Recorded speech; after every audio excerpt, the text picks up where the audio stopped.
And good afternoon once again, ladies and gentlemen. Welcome back home to Wiscasset Speedway, this little place here in Mid-Coast, Maine, Maine's fastest track. And we're happy to have you here with us for Group 2 Fan Appreciation Day. And hey, we're going to have dessert first tonight. We're going to have the late model sportsmen on the track. First of 3 heat races for the late models tonight, as they will be our spotlight division with a 75 lapper tonight, the Wood Pellet Warehouse late models. And as always, for the heat race action, here's my partner in crime, Nick Hoff. Boogity, boogity, boogity, here they come out of four. James Doucette trying to get the slingshot around the high side. Patrick Murphy keeping him honest, and they are neck and neck into turn 3. Right behind them, it's David Getchell on the top side, Brett Roy down low. Still 2 by 2 by 2 as Colton Chabuk rounds out the top 5 at the moment, trailed by Chad Dow.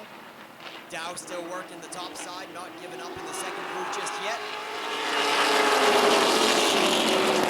Back up front, nobody's given an inch. Great battle for the top spot. You can't get any closer than that. The first 3 laps are in, and they are still nose to nose. Doucette and Murphy. Taking a peek out of turn 4 to possibly make it 3 wide, but we've got a spin on the tail of the field. Brandon Bailey sits idle in the middle of 1 and 2, and the first yellow is going to have to fly. Brandon Bailey in the 32. Brings out the solo car caution. Qualifier number 1 for the late model 75er tonight. 9 to go with Doucette and Murphy.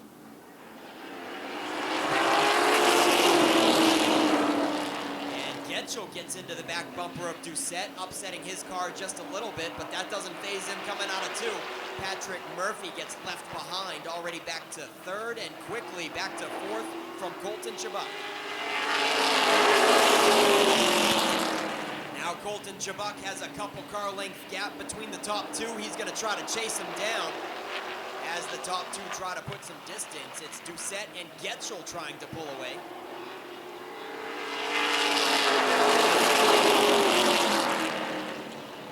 Colton Chabuk making very slow progress, but progress nonetheless. The 15 is slowly reeling in the top 2, and here comes Osmond in the 05 up to 4th. Patrick Murphy threads the needle to get to the bottom, right across the nose of Ryan St. Clair, and the 51 was nice about it. St. Clair let him in, and now he's going to cross over to the top side into 3.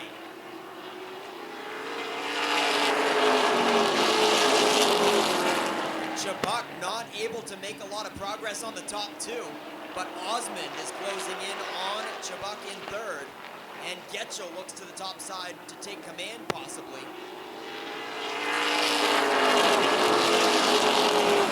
James Doucette in the 28 still holding on to it. We have a little bit of 3 wide action. Chad Dow comes to almost a halt at the top of turn 2, something amiss with the 39.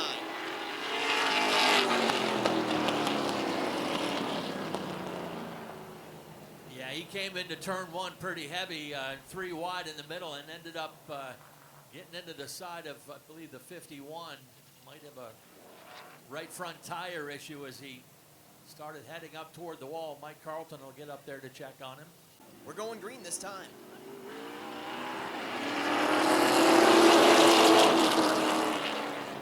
It's going to be a 4-lap dash.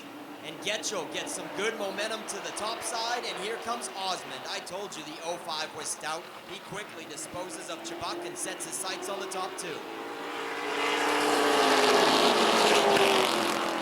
Very close quarters going into turn 1. Doucette keeps it pressed up tight on Getchell to get a good run down the backstretch, and they are back at it nose to nose. Small bit of contact through 3 and 4, and more contact. We've got a race, folks. Doucette gets into the inside of Getchell and almost spins it.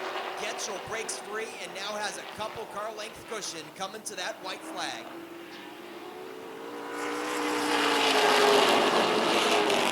And again, I told you Ryan St. Clair looked pretty stout. Too bad St. Clair's going to run out of time, but he has caught the top three in a hurry. Getchell picks up this. James Doucette washes up high. Another 12 laps coming up, this time out of turn 4.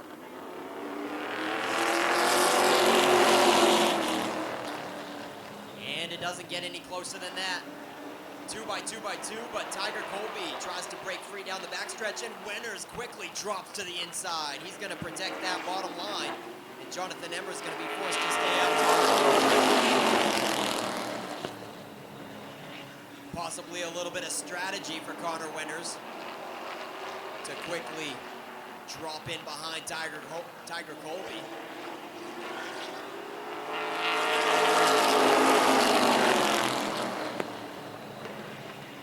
The top 4 has spread out a little bit. We've got side-by-side competition for second place, but we've got a scramble for 5th on back.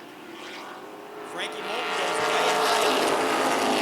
In trouble for Josh St. Clair in the 14. He is out of it. Tiger Colby pulling away 4 or 5 car lengths over that 2 by 2 battle. Connor Winters and Jonathan Emerson. Alex Waltz all by himself in 4th, and Frankie Moulton has been unable to get single file and comfortable in the 15.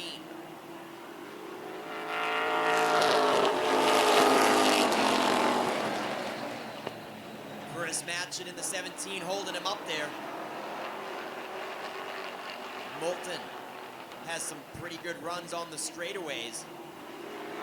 Matchett is better in the corners. Chris Matchett stays in the top 5 with a nose advantage on Frankie Moulton. Jonathan Emerson getting an advantage going into 3 on Connor Winters, desperately trying to clear and get to the bottom.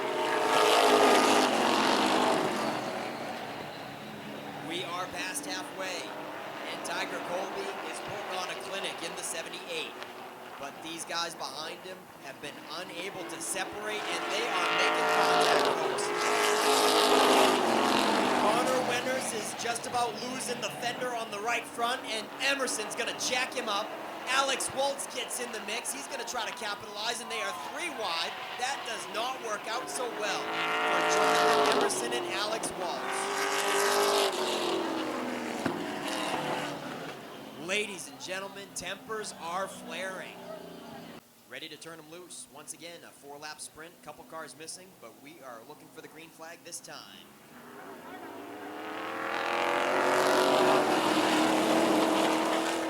Tiger Colby quick on the throttle, a little too quick on the throttle, and it's going to be a no-go. Frank Moulton clearly knew that that was not a fair start and did not take off, but in regular Wiscasset fashion, we have to swap the 2 front rows. This could get interesting. Here we go with Matchett and Fowler.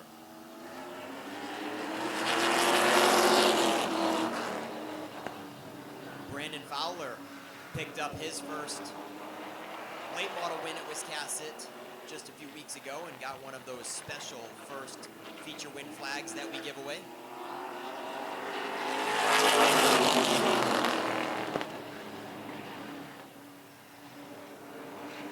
Contact with the front row, and the second row is looking to go 3 wide.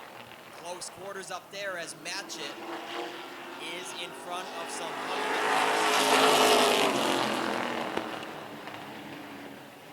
Frank Moulton making progress on the top side. A nice move and more 3 wide action. Matchett still stuck in the middle. Tiger Colby getting shoved down on the curb. Still 3 wide. Here comes Jonathan Emerson and Connor Winters. Matchett goes all the way to the rear through the middle of the field. You don't see that too often. Checkered flag is going to fly for Brandon Fowler. Tiger Colby made a last dash run to the outside of Frankie Moulton and falls short by a fender. Champ Karts on the infield. Get them ready.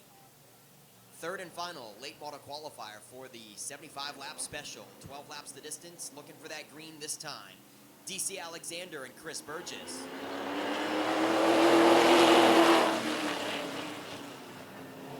And we're off and running, clean and clear, but there's some contact out of 2. Looked like Burgess might have been crowding Alexander coming out of 2 when they get together. Burgess had a nose out front out of 2, but down the backstretch, DC Alexander comes back with a full head of steam. Great racing. Both rows are dead even. Will Collins and Shane Clark neck and neck right behind the front row. Here comes Chris Burgess with an advantage down the front stretch. Chris Burgess got shook up on that first lap when him and DC Alexander got together, but if they stay off of each other, Burgess is gaining momentum on the top side and making some slow progress.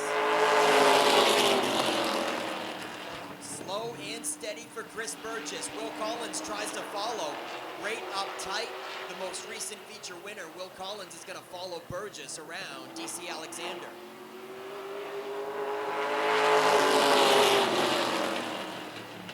Burgess is clean and clear. Out to a couple car length cushion as Collins clears as well. And now Shane Clark is going to go to work on the Dirty 30 for third place. Rookie in his first late model appearance in car number 52 is staying right with the pack. Landon Tapley not letting those guys get out of sight and quickly going to the top side of DC Alexander. Alexander went from the pole back to fourth now, and Landon Tapley is going to try to work on him here as we pass halfway. Problems for Will Collins. He's off the pace in 3 and 4. Will Collins shuts her down and heads down pit road. He's going to give second place away to Shane Clark now. And DC Alexander and Landon Tapley still go at it for third.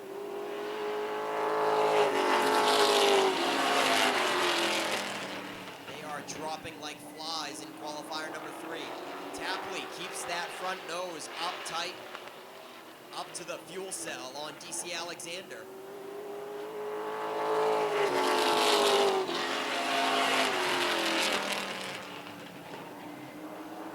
They're going to see the 2 to-go flags this time. Chris Burgess with a 15.9 last time around, and Shane Clark as well matches him with a 15.9. 16 flats for both of them that time. Last time around they were at 15.9. The top 2 slowing it up a little bit. 16 flat for Chris Burgess and Shane Clark.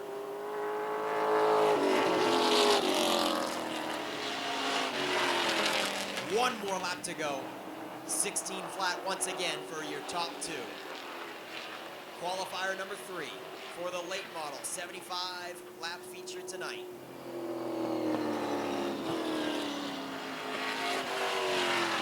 This one's going to go a lot smoother than the first 2 qualifiers. Chris Burgess picks up the third and final one. Champ Karts coming out onto the Speedway, folks. And I'm going to pass it over to the one and only Steve Perry.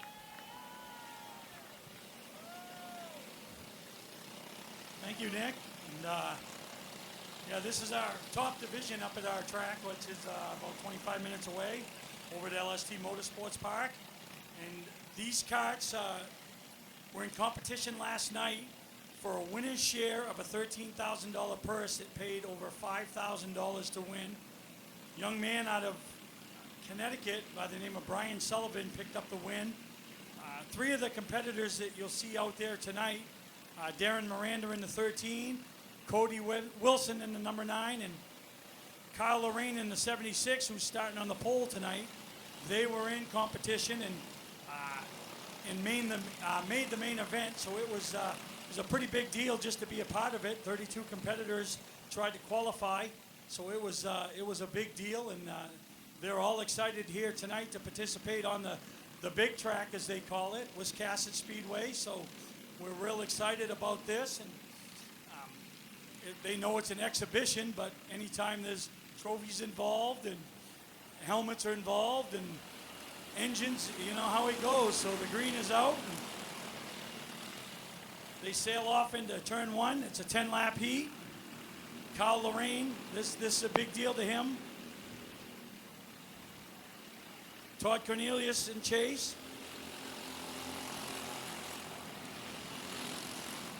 And this group is our senior champs, and there's a group of master champs, which is a class that's 35-year-old and above, is also mixed in. So it's kind of a race within a race. So there's two classes going. So there'll be two groups of top three competitors gaining their, racing for their trophies. So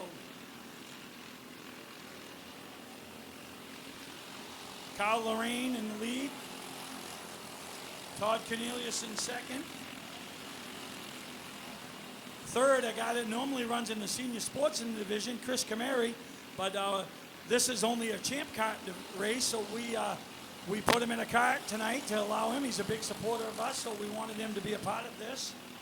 So like I said, this is an exhibition race, just wanting guys to be a part of this event. We got a spin over there in turn one. Oh, we got one on his roof.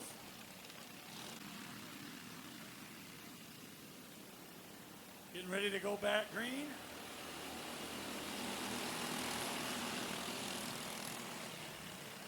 One thing you see a lot of, you might not see a lot of it tonight because we've instilled in their head that it's an exhibition, but a lot of times you'll see a lot of bump drafting, it helps them pick up speed.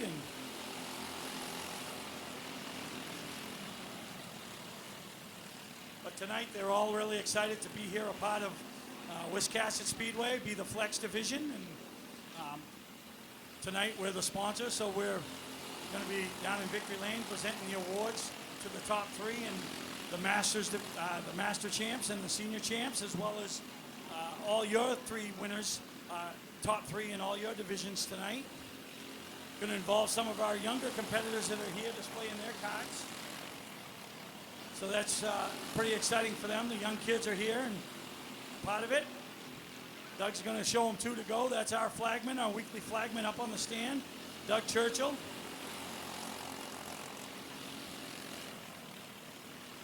Like I said, Kyle Lorrain, who's leading this heat, made his first ever DKR start last night. It was a big deal for him. And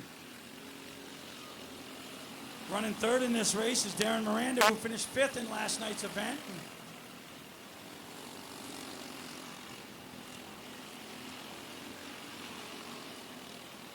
So they're coming down to take the checkered and their 10-lap heat.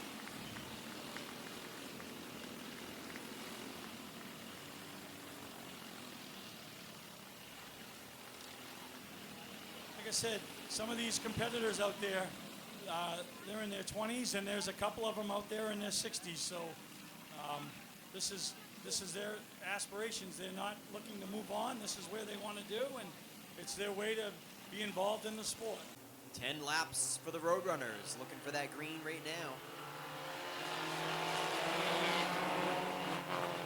And a nice even start, but the 78 runs Charity up high into the first corner. It was nice and even down the front stretch, but the 78 washes up high in the first corner to solidify that top spot. That's Tyler Field.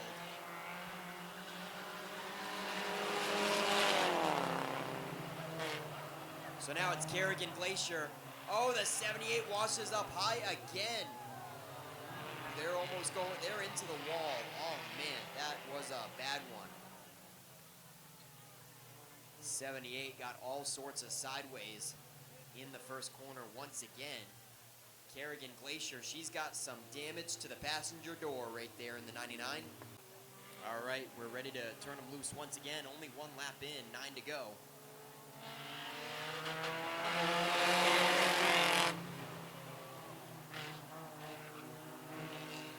Kerrigan Glacier clears. Ken Turner in the 79. Ken Turner sideways into turn 3. Clips the curb.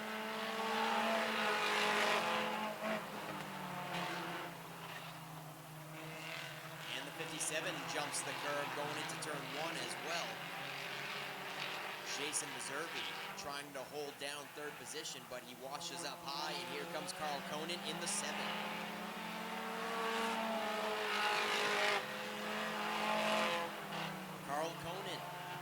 is going to climb up to third that lap around.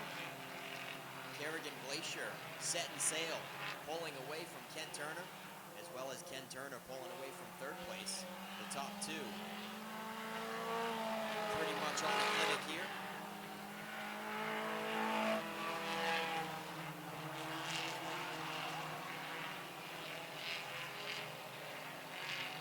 Carl Conan in the 7, Jason Meservy in the 57, and wrapping up the field is the 75, Skip Meservy. 5 laps are complete. 5 to go for qualifier number 1 of the Roadrunners, brought to you by Chestnut Automotive. Chestnut Automotive in Skowhegan, the supporter in 2024 of the Roadrunner division.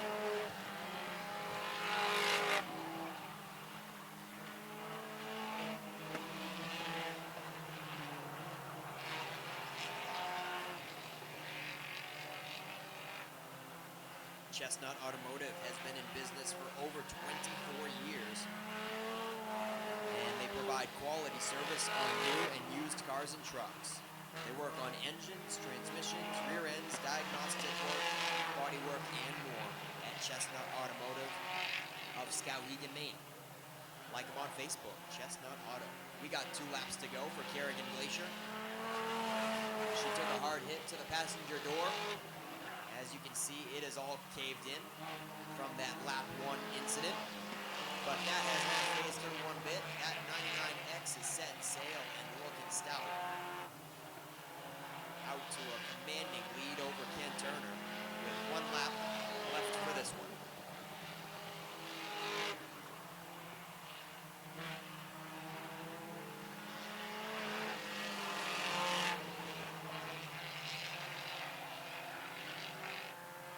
Checkered flag is going to fly for Kerrigan Glacier in the 99X.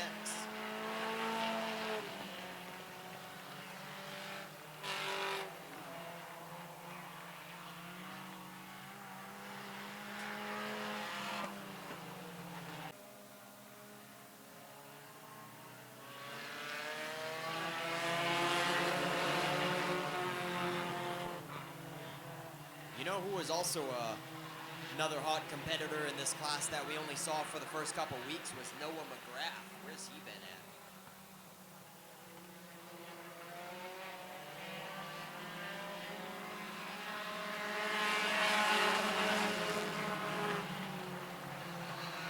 Logan O'Done in the 27 in command.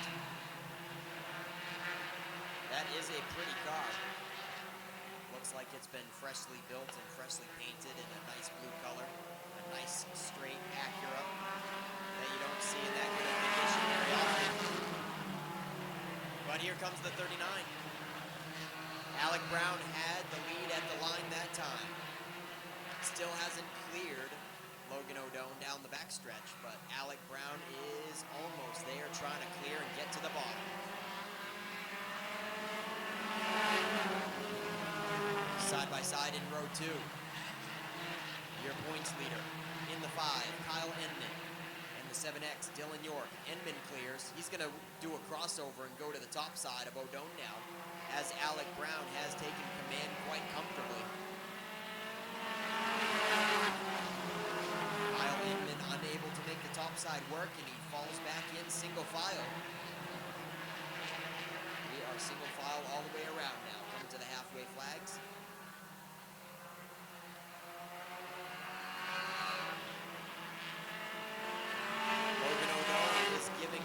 Inside. Not sure if it's intentional or by mistake, but O'Done left the door wide open, and Kyle Enman is going to quickly fill it. Just about clear down the backstretch into 3. Kyle Enman solidifies second place now. Passing flag comes out for the 27, almost gets right in the way of Alec Brown. The other 27 of Brooklyn Forbes goes a lap down.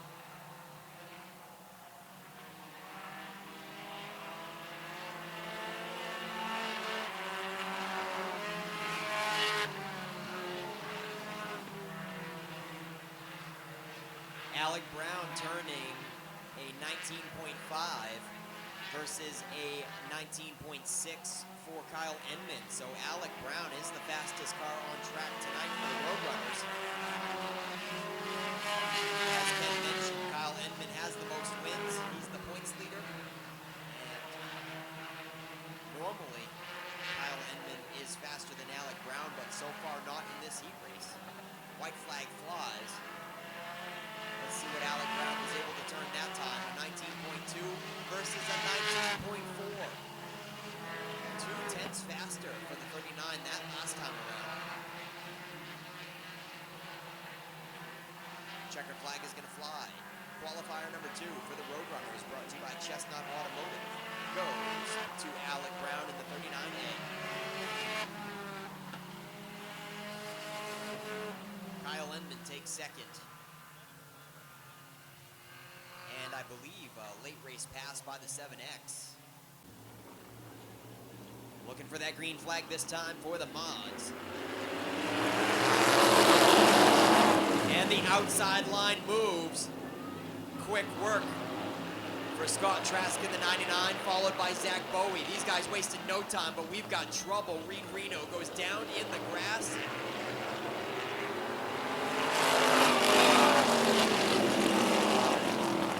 Oh man, Reed Reno trying to get back on track as fast as possible.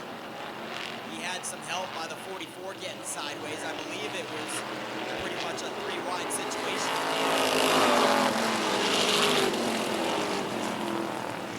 I think it was Chuck Colby on the very top side of reserve in the 44, and then Reed Reno got shoved down to the grass going into turn 3 with nowhere to go.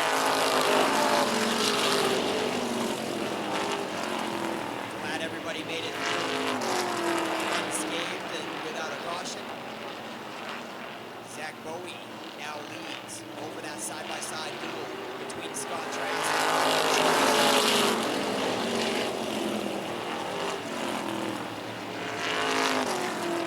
and here comes the defending champion and most feature winner this season in the 1.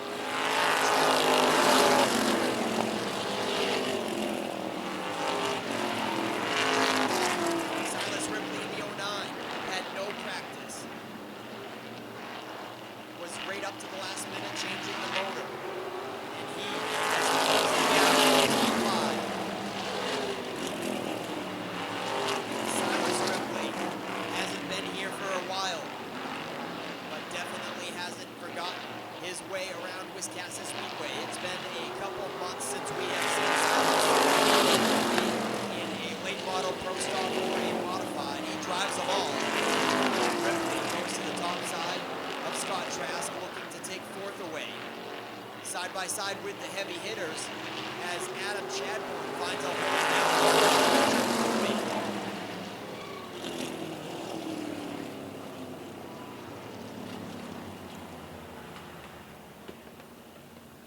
We've got debris on the track. There is a chunk of lead in 1 and 2. All right, we got a 2-lap dash coming at you. Zach Bowie and Adam Chadbourne.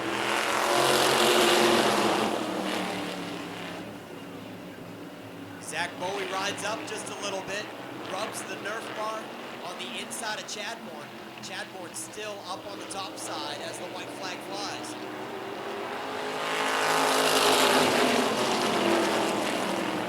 Chadbourne makes another run on the top with some good momentum through 1 and 2 down the backstretch. Chadbourne has a nose advantage going into 3.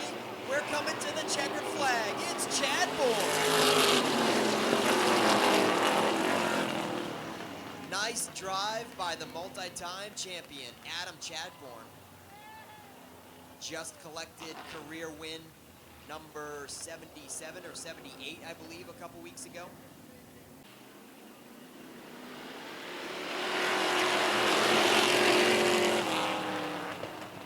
And another fantastic start for a short moment of time, but Greenleaf washes up high in 1 and 2 and practically gives it away to Ethan Dinsmore for the meantime.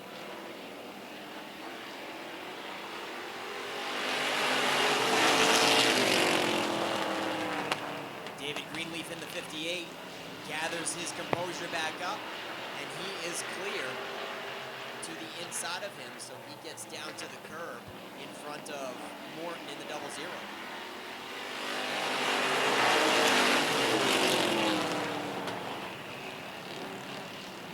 First timer Brandon Bourne in the 31X at the tail of the field, but he's got an awful lot of smoke coming from that car, and he has to receive the black flag to head to the pits.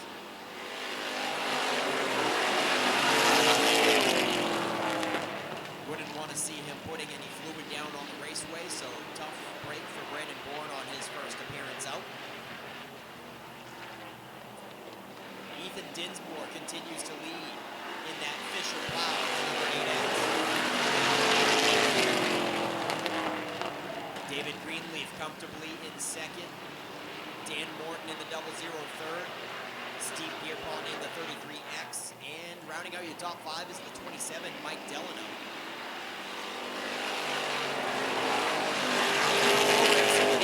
All sorts of sideways out of 4.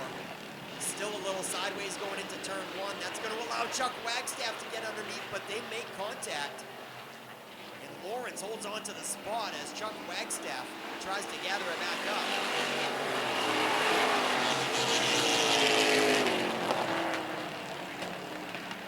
Chuck Wagstaff's car definitely got upset from that contact with the 2 of Dale Lawrence. He might fall victim to Ed Pierpont here shortly in the 34. Back up to that third place battle. He just had a pass by the 33X, Steve Pierpont. Motors around the high side of Dan Morton in the double zero, and Pierpont in the 33X cracks the top 3. 2 laps left now for Ethan.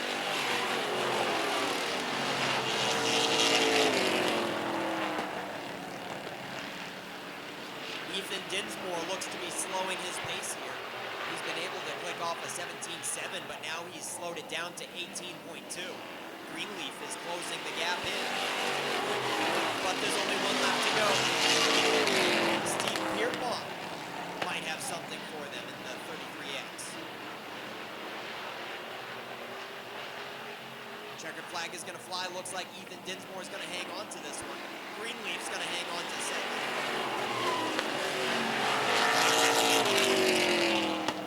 Steve Pierpont takes third. Qualifier number 2 of 3 coming at you, 10 laps.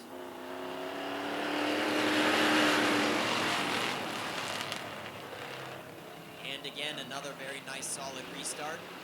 Cromwell and Harriman neck and neck going into turn 3. Harriman lost traction through 1 and 2 for a minute, but got a nice slingshot down the backstretch.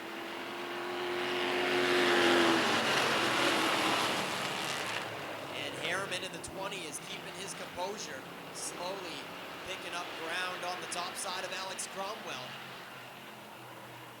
Bernie Dinsmore right there giving the bumper to that orange Monte Carlo in front of him. Joe Harriman clears the 96. Bernie Dinsmore washed his way up high that time all by himself and loses ground on the top 2. They are double file in the rearview mirror. There goes Bernie Dinsmore again, way up high in turn 4. Evidently, something amiss on the 3. He's going to head down pit road and sacrifice that 3rd position that he was holding down for a brief stint. Still double file with Matt Cannon Jr. and Zach Emerson for 3rd place. Joe Harriman in the 20 pulling away.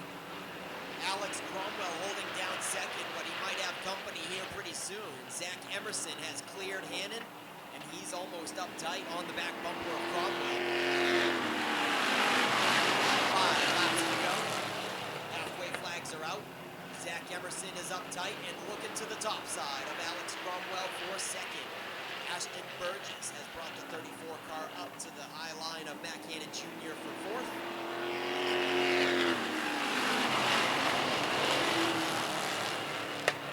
Matt Cannon hits the curb on the inside of turn 1, and that's not going to do him any favors. He gives that spot away to Ashton Burgess as Zach Emerson takes second away from Cromwell right in front of him. Oh, Cromwell are ganging up on the 96. His second place run did not last too long. They split him 3 wide. Matt Cannon Jr. and Ashton Burgess both take that spot from Cromwell in the 96. Cromwell's trying to protect the inside. Caleb Emerson Maines trying to have something to say about it. Cromwell's going to fight back hard, though, and keep it down on the curb. White flag's going to fly for Joe Harriman.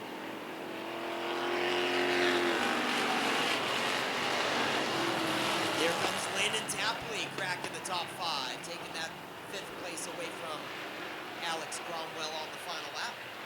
Zach Emerson has closed the gap on Harriman quite substantially, but it's not going to be enough. Checkered flag flies for the 20. Zach Emerson settles for 2nd. A nice side-by-side battle for 3rd goes to Matt Cannon, just by a fender over Ashton Burgess. And Landon Tapley, again, cracked the top 5 on the final lap. Chris Foster in the 71, Jordan Russell in the white number 4, Cam Childs in the 11, Joe Morse in the 23, and Jimmy Childs in car number 10.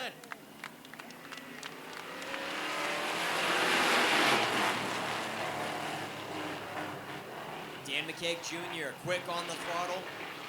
Slingshots around turn 1 and 2 and clears Brady Romano. Here comes Josh St. Clair in a hurry to follow on the top side. 3 wide right behind them.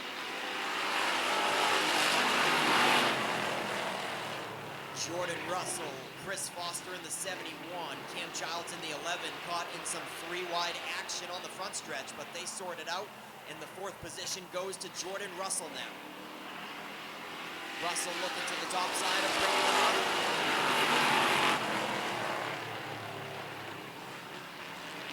And Russell is making it work out there.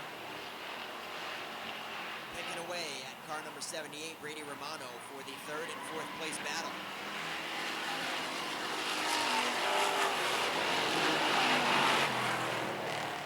Holding down the top 5 is that Mark Martin throwback scheme.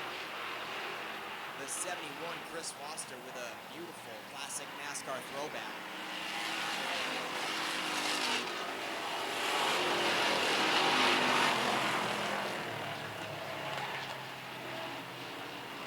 Jimmy Childs in his first time out here in the street stock, having tough work of it on the tail of the field in car 10. Sliding sideways, 1 and 2.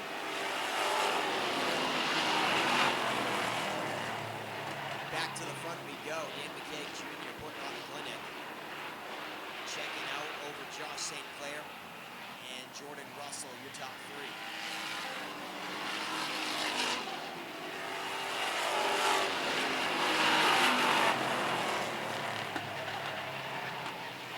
The action is at the rear of the field. There is lots of noise, lots of tires squealing back there between the 23 Joe Morse, the 11 of Cam Childs, and Jimmy Childs in the 10.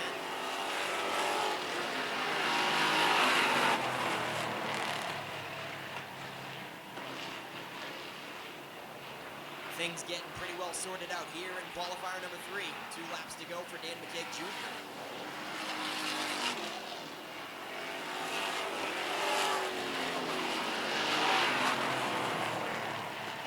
Josh St. Clair comfortably in 2nd, Jordan Russell comfortably in 3rd. But it looks like Chris Foster in the 71 is closing in on Brady Romano ever so slightly. 1 lap to go.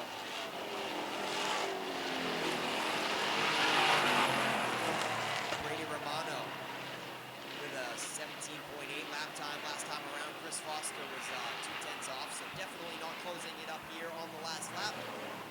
Checkered flag flies for Dan McCaig Jr.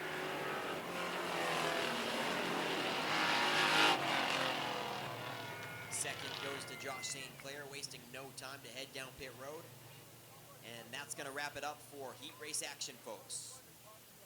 Dan McCaig Jr. brings it around to pick up the last heat race checkered flag of the evening. If you are a Subaru enthusiast and you haven't shopped Norm's Used Cars in Wiscasset, you are missing out.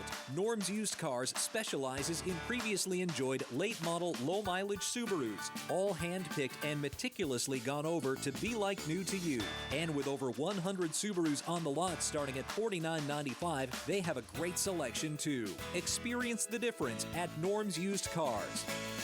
That's not the norm.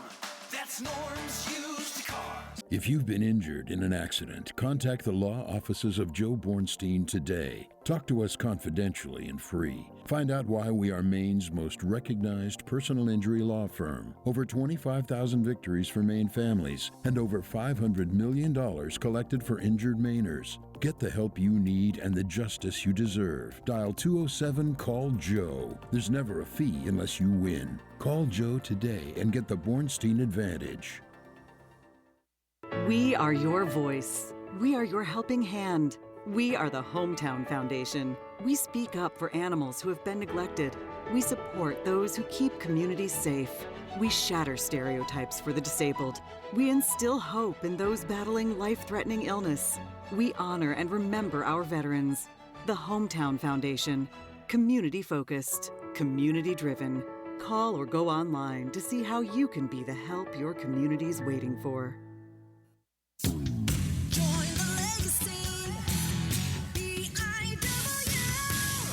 Time to consider your future begins today. Entry-level trade positions now starting at $23.50 an hour and up to $28.19 an hour with experience. Same incredible benefits and career growth opportunities from high school graduation to an exciting career change. This is your time. Join the legacy. B-I-W.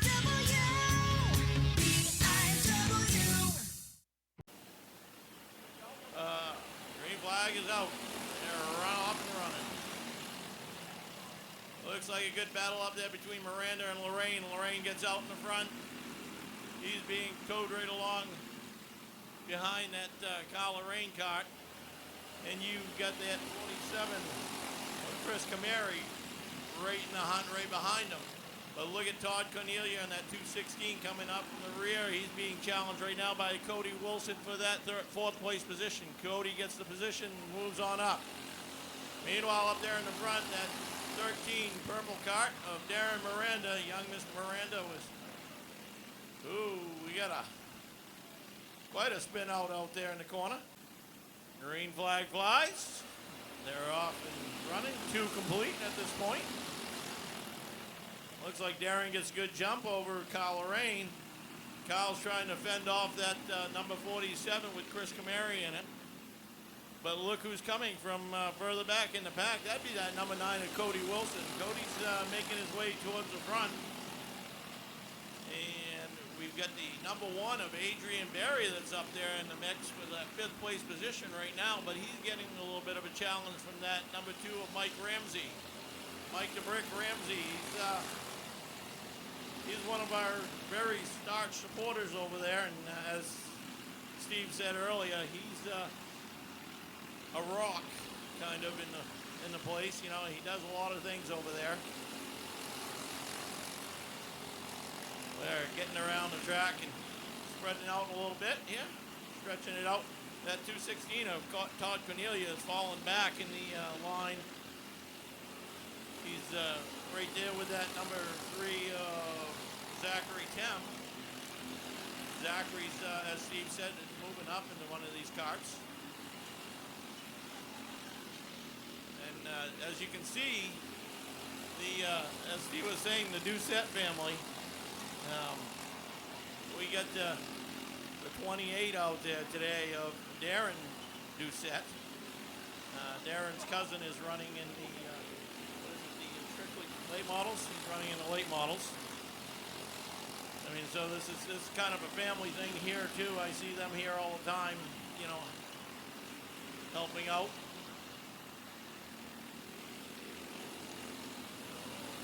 Darren's getting himself in that number 13 kart. Darren Miranda has got himself quite a lead over Kyle Lorrain in that 76. And we're at the halfway point now, and we got Darren leaving the way with Kyle Lorrain in that second place position. He's got a whole straightaway pretty much over the third place car, which would be Cody Wilson. Oh, we got a couple. Leader just got into an accident over there in 3 and 4. That would be Doucette, Darren Doucette and Darren Miranda. He's got the flag in the air, ready to give him the green. They're winding up. There they go. They're off and running. Kyle Lorrain gets a good jump and gets out in front of Cody Wilson, but Cody's battling back on the outside. Cody now jumps in low and pulls in behind Kyle Lorrain. He's content to ride it around right now. Those two cars are almost hooked up there going down the straightaway. And as you can see, Mr. Miranda in that 13 back there, he's starting to move his way up through the field, but he's got a long ways to go. That 47 of Chris Cameri is still currently holding down that third place spot with a 54 Peter Whitten holding down the fourth place spot.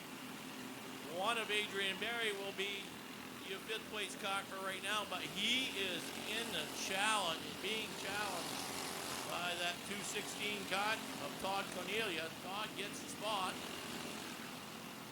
Number 5 to go. 5 to go. Still out there in the front, that 76 of Kyle Lorrain is leading the way. Your battle is back there for that 4th, 5th, 6th, and 7th place position. And look at that, that 13 cut of Darren Miranda, as I was saying. Watch for him to try to get up there in that top 5.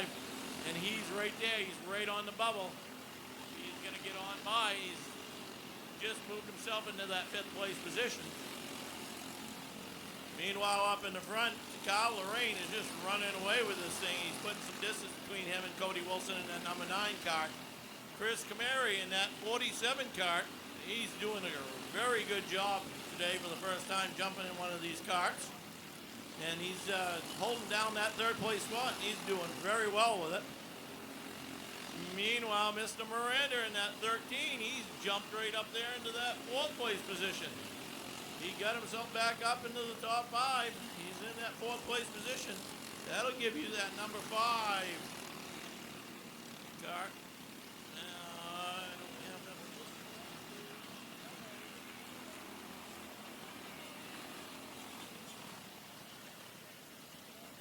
That's it, folks. Checker's flag is flown. The win goes to Kyle Lorrain. So, Ken, what'd you think of that? I thought that was awesome. I want to see him here more.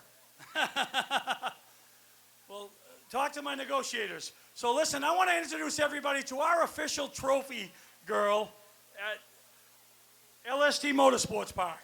And you want to talk about coming from a bloodline of motorsports. This is Sloan Pastore. Okay? So her grandparents started Southern Maine karting down at Beechridge many years ago. Joe and Donna Pastore. Her dad is Joe Pastore, one of the top drivers in the area. But then we move on. Her grandfather is Glenn Luce. So he's won an Oxford 250. But then we go beyond that. Her great-grandfather is a guy by the name of Mike Rowe. So you want to talk about a bloodline of motorsports. She was out in a bike race and finished 5th. And I thought she was going to trash her bike, break the medal we give her. I told her parents, I go, listen, go find her a pony and I'll buy it. I've never seen such a kid that was so distraught over finishing 5th. So she has been our official trophy presenter with us every week. So I told her she was coming down here to work with us. So she's so excited to do this with our guys tonight. So Chris Cameri, he's usually a senior sportsman driver. And we gave him you heard me say earlier, we gave him a champ kart. So talk about that. What do you think of that? Yeah, first, thanks Regina, Mike, Ramsey for putting me in the cart. This is just, this is so awesome to put a show in front of you, all these fans here. I've heard we're on Racing America. I don't have my own personal first win yet, but this is as good as a win for me. This is just awesome. So thanks everybody for having us here, and just a blast. All right, well, Sloan's got some hardware for you, right, Sloan? What do you got to say? You got to say something?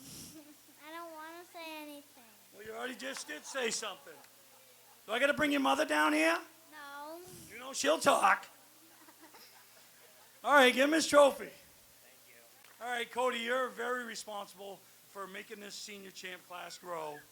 And what'd you think of racing in front of the crowd on the big track? This is like going to Talladega, you know what I mean? Oh yeah, it's great here. It's always a fun time. The last time we were here, we didn't fare so well, but we weren't leaving without a trophy today, so we made that happen. All right, and this young fella's got a trophy for you, so what do you got to say? I don't know. Listen, after this is all over, you and her go out back, and you guys figure some stuff out. All right? Well, can you have his trophy? All right. So it wasn't looking good, little half buddy, right? But No, no, but they all show impatience, right? They all, and it's not over till it's over, right? right. No, a little bit of bad luck on Miranda's part, but sometimes you fall into the spot and can get away with it. Yeah, no, that's right. So how big a deal is this to do what you just did tonight?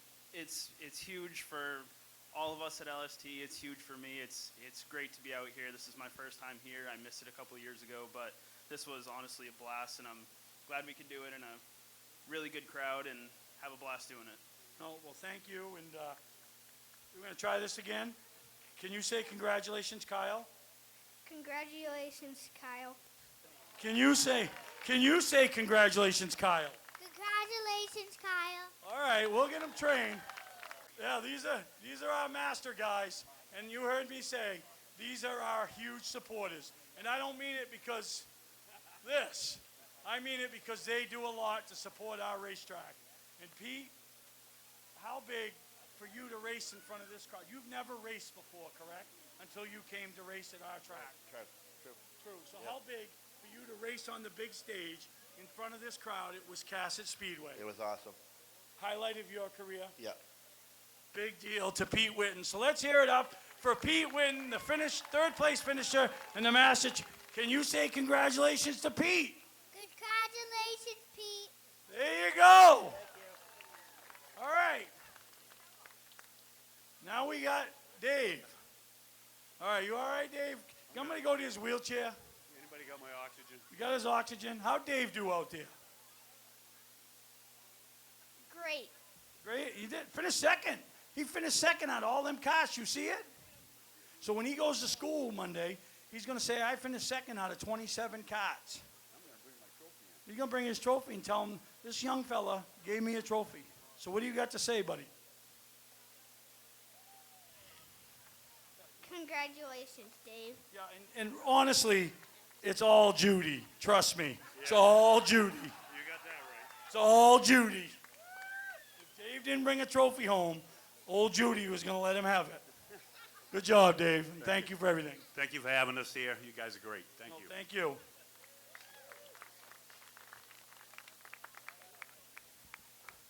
All right.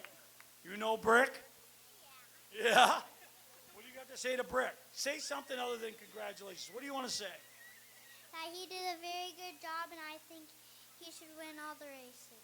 I like her. Jeez. Listen. He ain't got no money, so what are you trying to get in his pocket? No, Brick, like I said, I put him through a lot, and if anybody knows, well, he knows I put him through a lot. I'll be calling him at 11 o'clock at night when he's home. You know what you got to do tomorrow morning at 6 when you get up? I wasn't getting up at 6, I know. But when you get up at 6 now, you know what I mean? But great job, and he was the one that we worry about when we say this is an exhibition. But he did everything we asked of him, so great job, and congratulations to all of you, and good job, Brick. Thank you very much, Stephen. Thank you to Ken Minot and all you guys at Wiscasset. Let's have fun out here tonight. All right, great job, and thank you once again. I hope you guys all enjoyed it. Lights go off for the Norm's Used Cars Ford Mustang pace car. Race control. Travis Pouliot, race director, says, let's go racing next time around. Mikey Carlton in turn 1 and 2. Sean Dickinson on the backstretch. Flagman Dave Sturgis ready to turn him loose with David Getchell and Brett Osmond. 21 other cars right behind him and ready to go. This is a point race for these guys too with the extra laps. Here we go, green flag is out. Short track nights and under the lights, as Nick likes to say. We are off and running with David Getchell. Shakes off the challenge from Brett Osmond. Osmond looks to cross over and look down on the low side. Osmond tucks in behind in second. Ryan St. Clair grabbing the third spot, just ahead of James Doucette.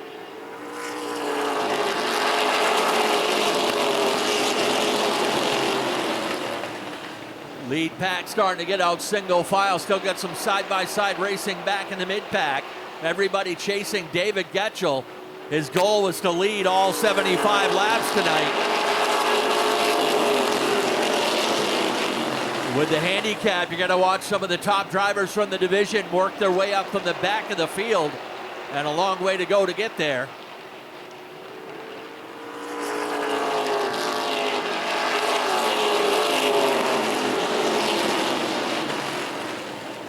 So far, so good. Lead trio out a little ways from the fourth place car of James Doucette. Then Colton Chubbuck runs in fifth.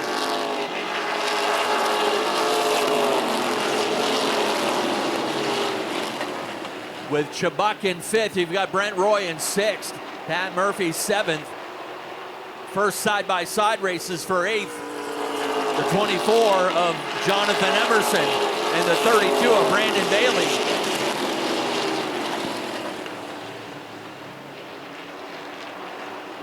Emerson's got the preferred lane on the inside. Bailey trying his best, but finally gives up that position.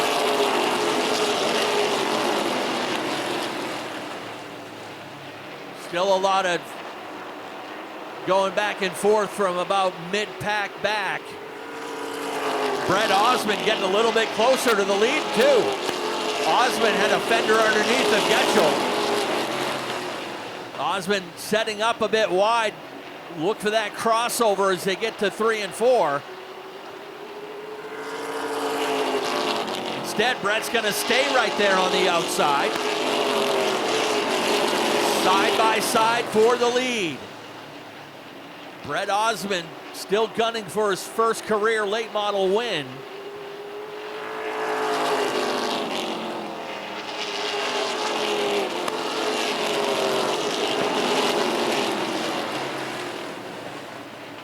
Things starting to get sorted out back in the middle of the pack. It's Osmond in the lead, Getchell second, then the 51 of Ryan St. Clair. Then a half a straightaway back to the 28 of James Doucette. Colton Chubbuck fifth. Brent Roy sixth. Emerson seventh.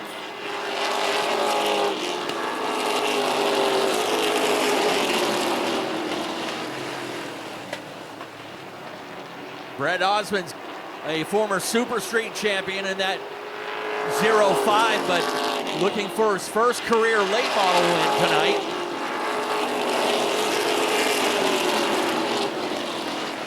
So far, not a lot of movement out of those top drivers from the back of the pack. St. Clair's back there. Tiger Colby, Will Collins.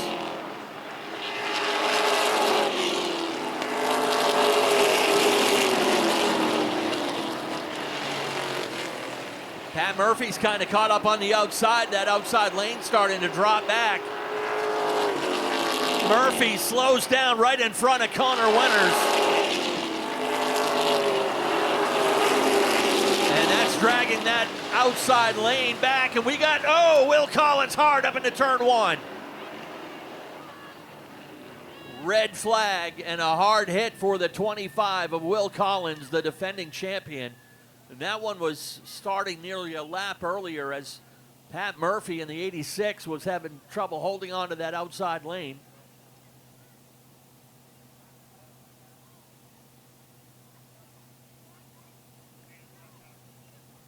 Mike Carlton up talking to our driver. He said Will Collins is talking to him. Bit shook up, got the wind knocked out of him for sure, but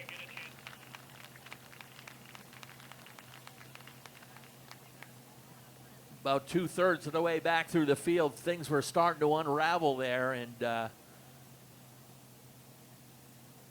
he got kind of caught up with nowhere to go and shot up into that turn one wall. So hard hit, but the champ got the safety crew over there taking care of him. Be able to get a look at that right front on that number 25 car. Bashed in pretty hard. But good to see all the safety equipment doing its job to protect our driver.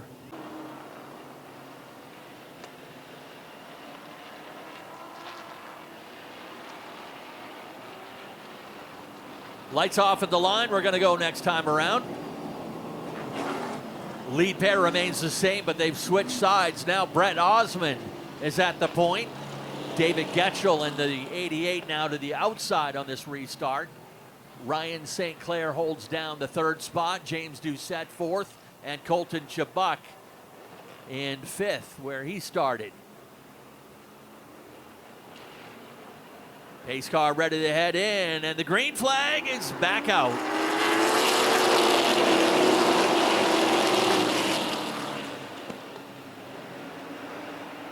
Everybody scrambling down the backstretch. Osmond back in charge. He's going to bring the 51 of St. Clair with him up in a second. Getchell holding on to third on the high side, but gives up the ghost and settles in behind St. Clair. Chabuk up a spot now into fourth, and the 24 of Emerson now into fifth.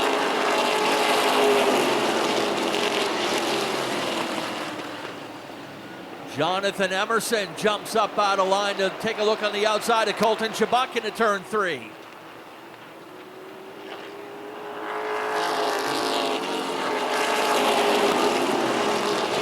Emerson came into the weekend second in points, just 6 behind Frankie Moulton. Oh, trouble in the backstretch. Somebody had something go bad. Looks like it might have been the 32 of Brandon Bailey. Yeah, we got another car that went airborne. Brandon Bailey went airborne down the backstretch as he came together with the 28 of James Doucette. That was another 3-wide situation that did not end up so well.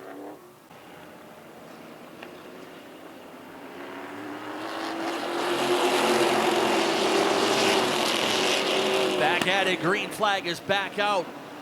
And again, Brett Osmond quickly takes control of this one.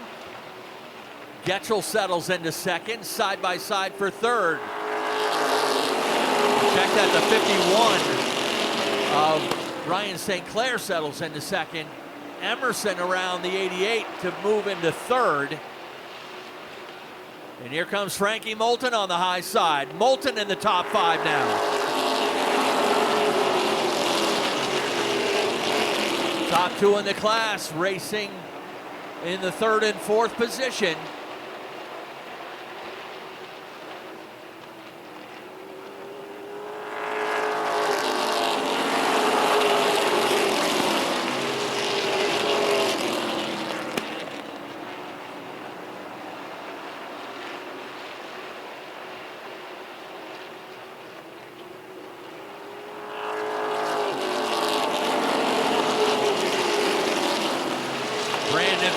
Back up into the top 5 now. Fowler on the move in the 72. He's been a winner this year.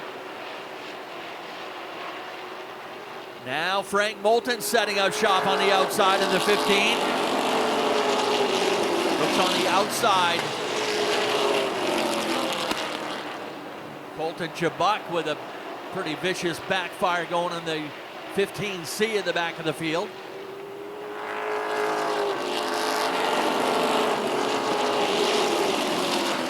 Tiger Colby has arrived on the scene now. Colby in the 78 is in the 6th position on the outside looking into the top 5. Colby started this one back in the 12th position.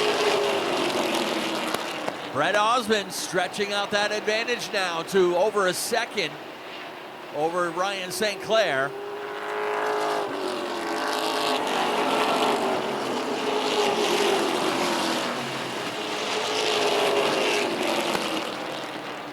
St. Clair second, protecting that over Jonathan Emerson. Fowler now in 4th, but He's being challenged by the 15 of Frank Moulton. Moulton on his hip on the outside. Credit the 15 of Moulton in the 4th position now. That puts Fowler back into 5th.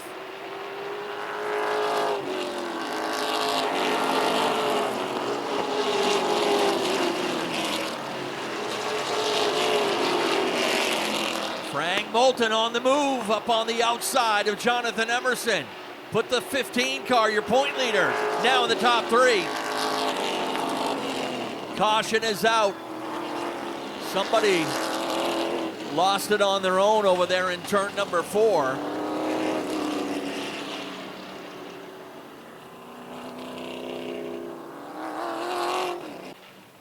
Two cars rejoin the tail. We're going green this time. Brandon Bailey and David Getchell make it out of the pits just in time.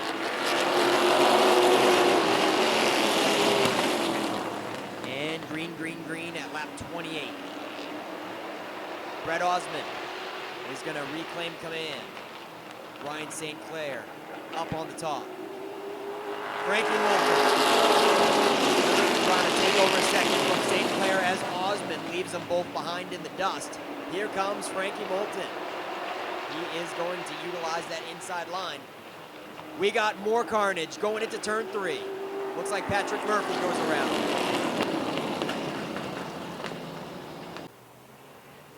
Ready to go once again, Brett Osmond and Ryan St. Clair.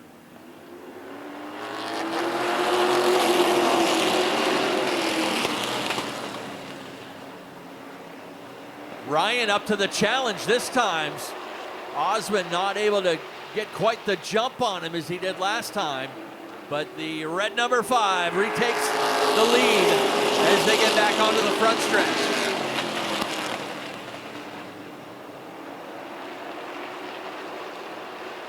St. Clair pushes up a little bit out of turn 2 and gathers up some traffic right behind him.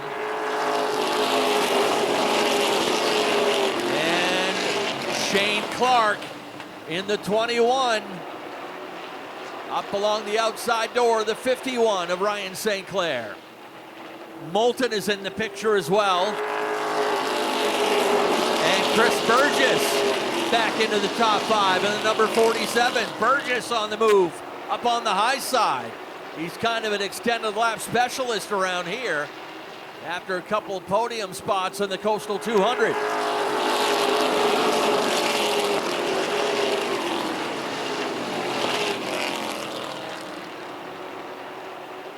It's Osmond and Clark 1-2.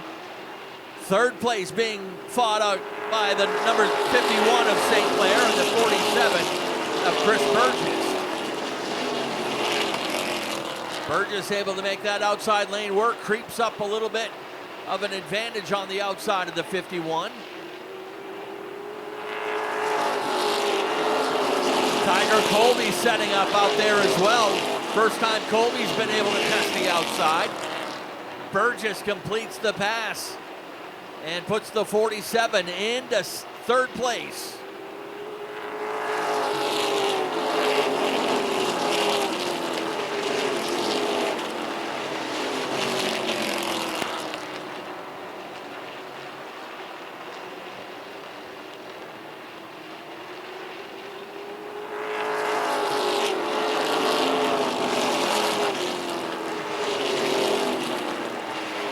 Next time by, halfway, DC Alexander able to keep it going. He'll get on to pit road.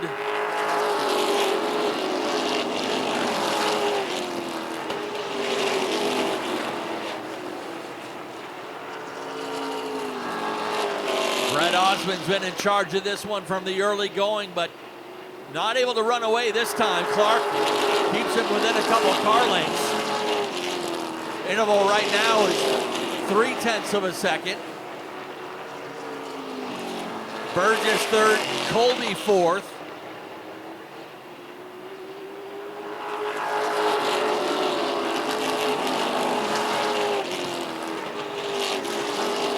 St. Clair is 5th, Frank Moulton 6th. Chad Dow is up to 7th. Brent Roy 8th, Landon Tapley 9th, and Josh St. Clair 10th. Young Mr. Tapley has done quite well in his late model debut in that number 52. Chris Burgess in the 47 underneath Clark.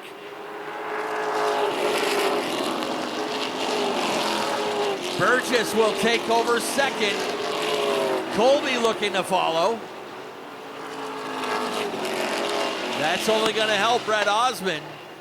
Osmond still holding the lead by a couple car lengths.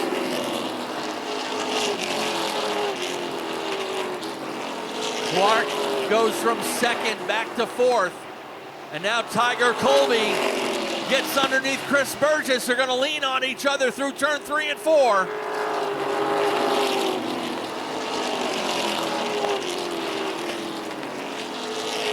Colby able to grab that second spot away from Chris Burgess, but there was definitely contact through 3 and 4 the last time around.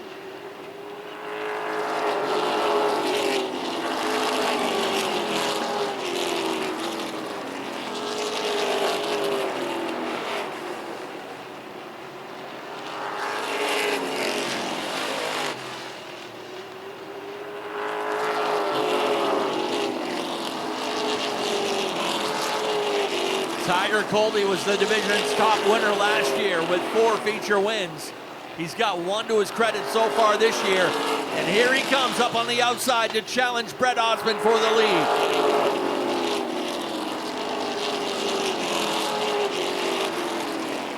Tiger Colby's got momentum on the high side. He's up on Osmond's hip and ready to drive around him for the lead onto the front stretch.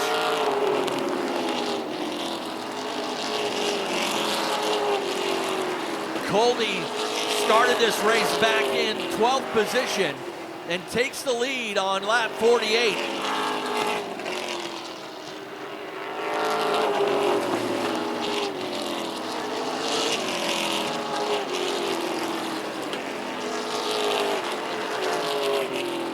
Will complete lap 50 this time by the stripe.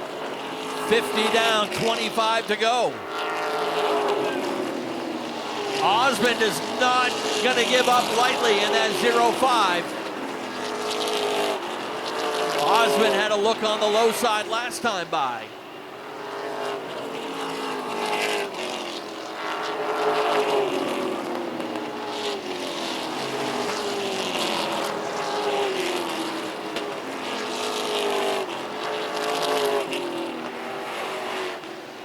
Passing flag being worked on the 88 and 86 as Tiger Colby completes lap 52. Colby still turning laps 16.31 last time by.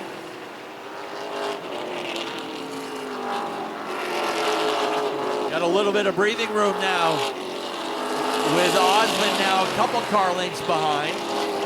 2 more back to the 47 of Chris Burgess. Clark is all alone in 4th. Frank Moulton's got company as Chad Dow trying to break into the top 5. Chad Dow drives out around the 15 of Frank Moulton, put the number 39 car up into the top 5.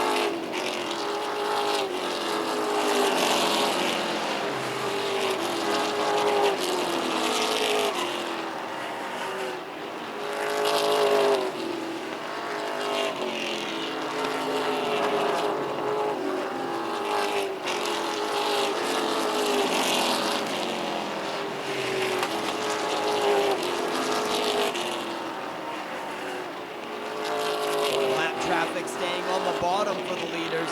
David Getchell goes down a lap to Tiger Colby. Now Brett Osmond going to the high side of him. And Chris Burgess trails in the 47. Then it is a ways back to 4th, the 21 of Shane Clark. And Chad Dow in the 39 is closing in on the 21. They've got a lap car right in front of them of Patrick Murphy. Shane Clark is going to approach the tail of the 86 to put in another lap down.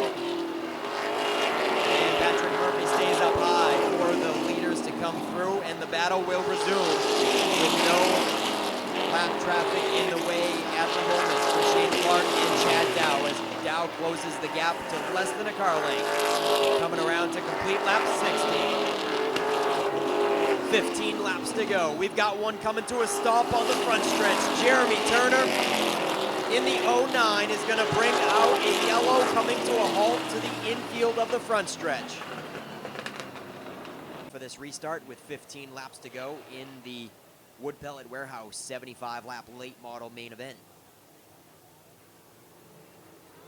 Brandon Bailey once again comes out of the pits and rejoins the tail. We are going green.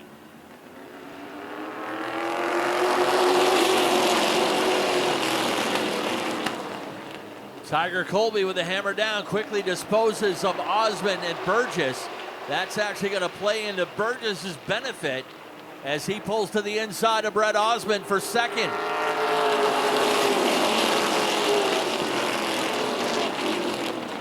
Colby starting to drive away a little bit as Burgess and Osmond will fight it out for second and third.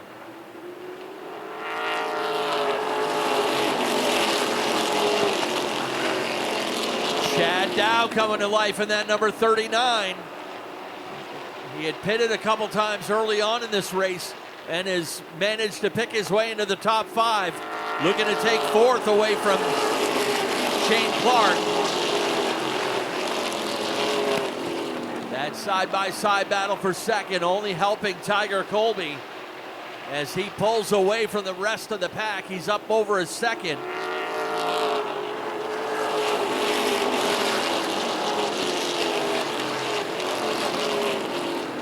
This time by to be 10 laps to go on the 78 of Tiger Colby. Looking for his second win of the season and career win number 10.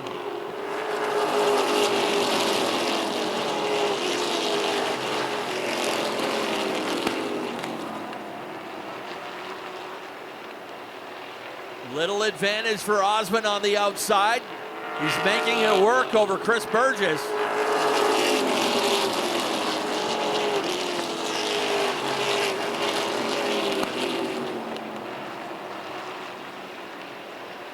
Half a car length up on the outside. Chad Dow trying to chase him down to the 39. Osmond finally able to pull down in line in front of Chris Burgess. Just as Chad Dow arrives on the scene, Chad on the outside looking into the top 3. Getchell heads down pit road.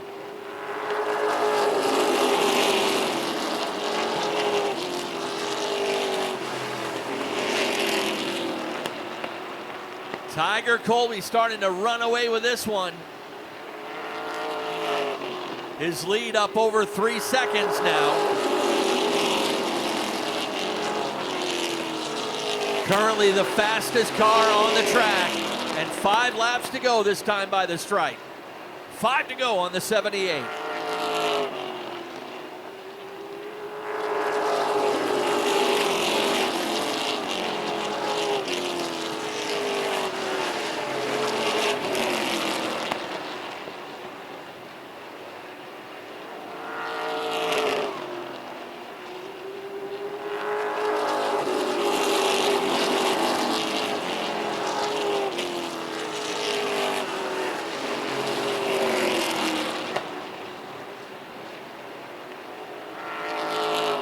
Things have finally sorted out between Osmond and Burgess.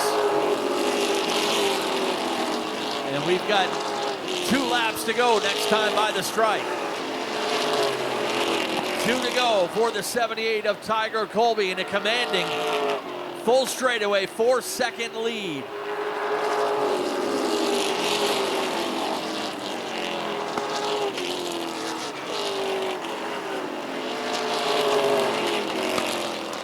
White Laundry flies, 3/8 of a mile to go.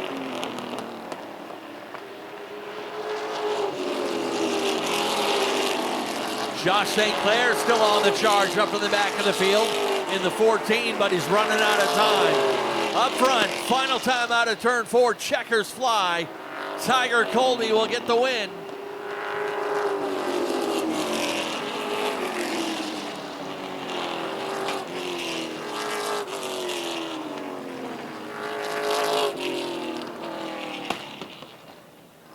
Tiger Colby gets the win in dominating fashion after taking the lead with about 25 to go. Brett Osmond, he was up in the top three the entire race. He'll settle for second. Chris Burgess, third in the number 47. Chad Dow, fourth in the number 39. And Josh St. Clair with the last lap pass to finish fifth in the number 14 as he got by Shane Clark on the final circuit. All right, thanks, Ken. And we're down here in Victory Lane. And Chris, about lap 20, did you think you'd find yourself on the podium when you were involved in that wreck? I didn't. People always ask me how I do so well in the Coastal, and I can tell you how not to, and that's wrecking people with 55 laps left in the race. You got to give and take a little bit, man, and some of these guys didn't want it. We wadded up like 8 cars on lap 20. Yeah. So you, the crew got it all back together. You're out here, and we got some nice hardware here from the kids from Mainly Karting, and tonight's, what do we call? Junior fan, and just like the Olympics, bring him over his medal. You got a bronze medal, so you got to put it on him, just like the Olympics, right? Right. He's got a bronze medal, got a nice trophy from one of our competitors, Cole Newton. So congratulations on a nice run. Thank you. Nice job, Brett Osmond. Let's face the crowd. So it was looking good for a while until Tiger showed up to ruin the party, but that's probably the hardest second place run you'll ever have to do. And what a great job you and Chris put on, and showed each other a lot of respect. Yeah, it was a good race. I just didn't want to lose another spot. If it was a regular 40, I think I could have got it done, but I was going to try to get a good run on the outside. I was just too tight at the end, which usually gets really loose, so we're going the right way. Tiger's obviously got the fastest car here, has for the past 2 years, so he's the guy you want to keep up with, so we got a little more work to do. No, congratulations, but we got a silver medal for you, right? We got to put the medal on him, just like the Olympics. Great job. There you go. All right, now we're down in Victory Lane. Little unique trophy, Tiger, and something different, right? Yeah, right. And come here, buddy. You want to put the medal on him? Just like the Olympics, it's gold medal, right? All right. And one other unique thing, so anytime a kart racer wins their first race of the season down at the track, they get a custom LST flag. So we brought all you winners a custom flag tonight, and all these little kids that brought their karts on, put them on display, all signed it for you guys tonight. So you get to take that home. So some of them are going to be out here racing with you at some point, but talk about that. I mean, this thing was bad fast tonight. You just had to show some patience. We got dragged backwards for a long time, and I said, I got 75 laps. You just gotta be patient. Kept telling myself that. So I just let them all go. Let them wreck, do their thing. I just kept passing them one by one on the outside. Then we had that restart, and then she just sailed. No, it did, and patience is the name of the game in this sport. You're right. So congratulations, Tiger, and enjoy all the accolades, and great job to all these guys that finished on the podium. Back to you, Ken. All right, thank you very much, Stevie, and time to send out our next class. It's the Chestnut Auto Roadrunners as we finish up the photos down there in Coastal Auto Parts Victory Lane. Congrats to our top 3, and thank you to our trophy presenters.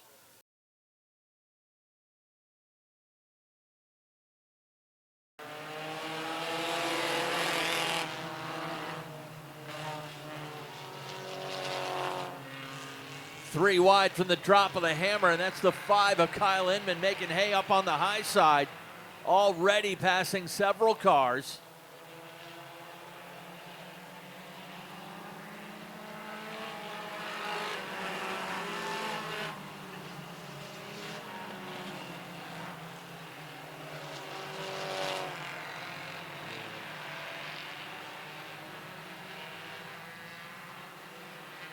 Edmund turned the fast lap of the race already, 3/10 faster than the leader.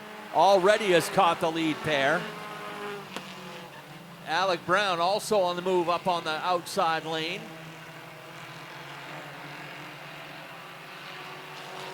Kerrigan Glazier.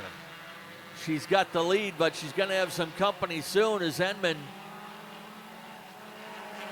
has chased her down.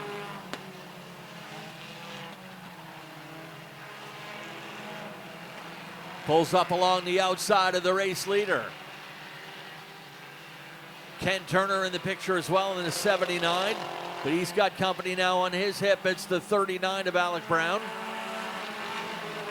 Glazier has the lead at the line that time, 26 1/1000th of a second.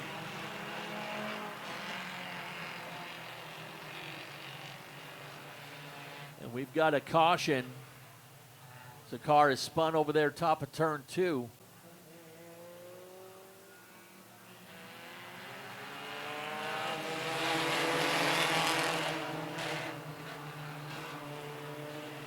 Off and running again, and Kyle Inman gets a good challenge from the young lady in the number 99.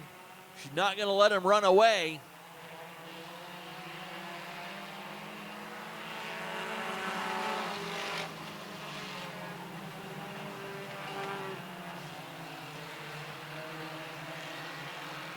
Kerrigan Glazier holding her own nicely on the inside. Inman being patient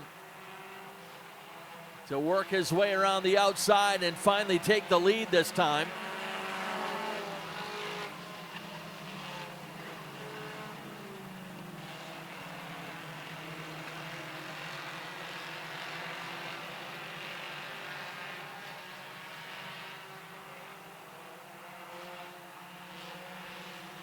Inman trying to run away with this one now and pick up his 5th win of the season.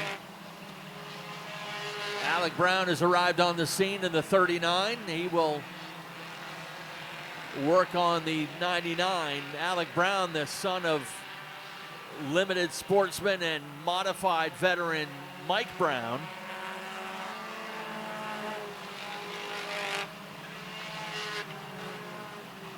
A lot of these young drivers have family connections that go back here at Wiscasset Speedway.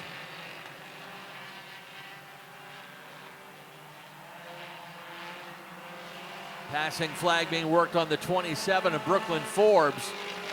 And she drifts up wide, and Edmond is up to the task.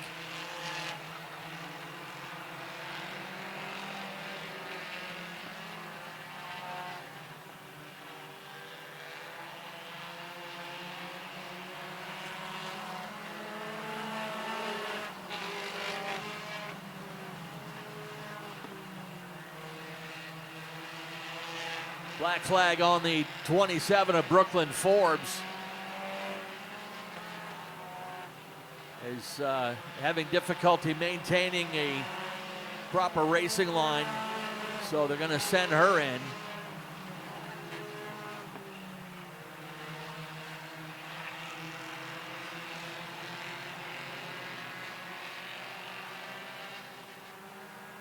Or I thought so.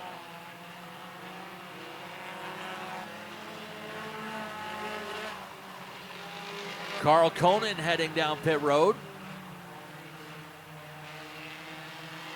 I think she caught the black flag this time on the backstretch from Sean Dickinson.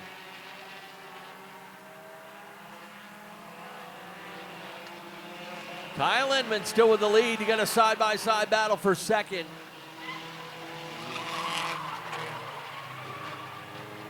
You got the 7X of Dylan York spinning it here on the front stretch.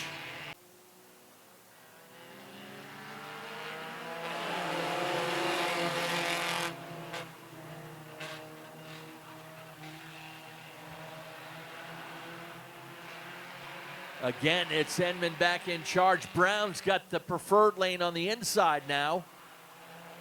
And will take second away from Kerrigan Glazier. Brandon Alley looking to follow. Glazier slips a little bit into turn 1. And that'll drop her back into 4th. But look at her come back after it for that 3rd spot. Pulls to the inside of Alley.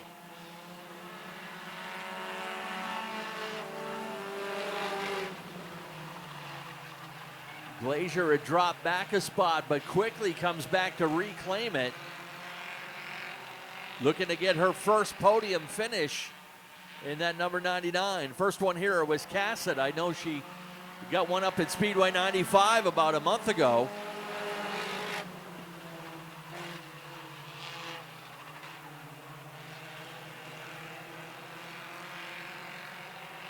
They'll complete lap 17, this time by the stripe. Alec Brown's been able to get within a couple car lengths, but no closer.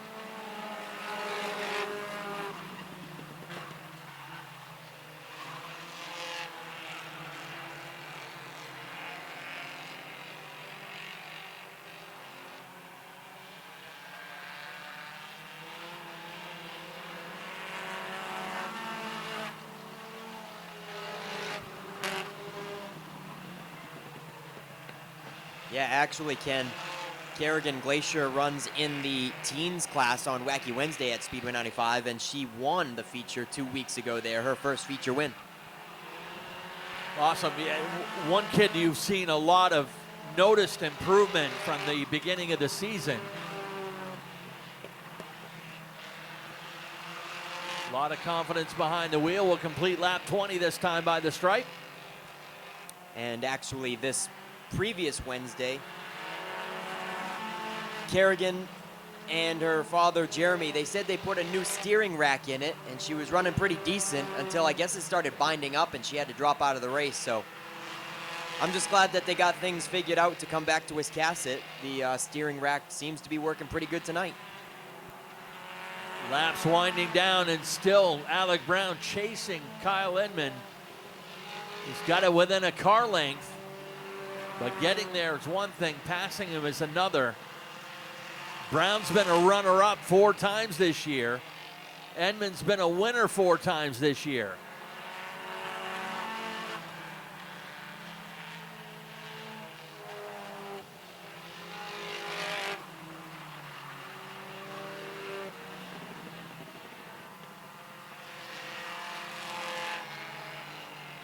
Two laps to go this time by.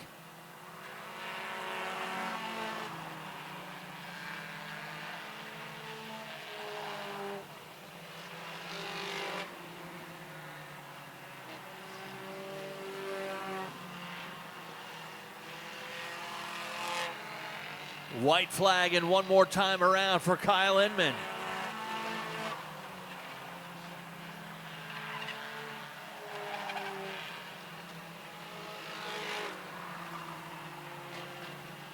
Alec Brown will give it one more charge, but will run out of time. Kyle Inman will pick up win number 5 as the checkers fly. Brown close behind in second. Kerrigan Glacier will pick up her first Wiscasset podium.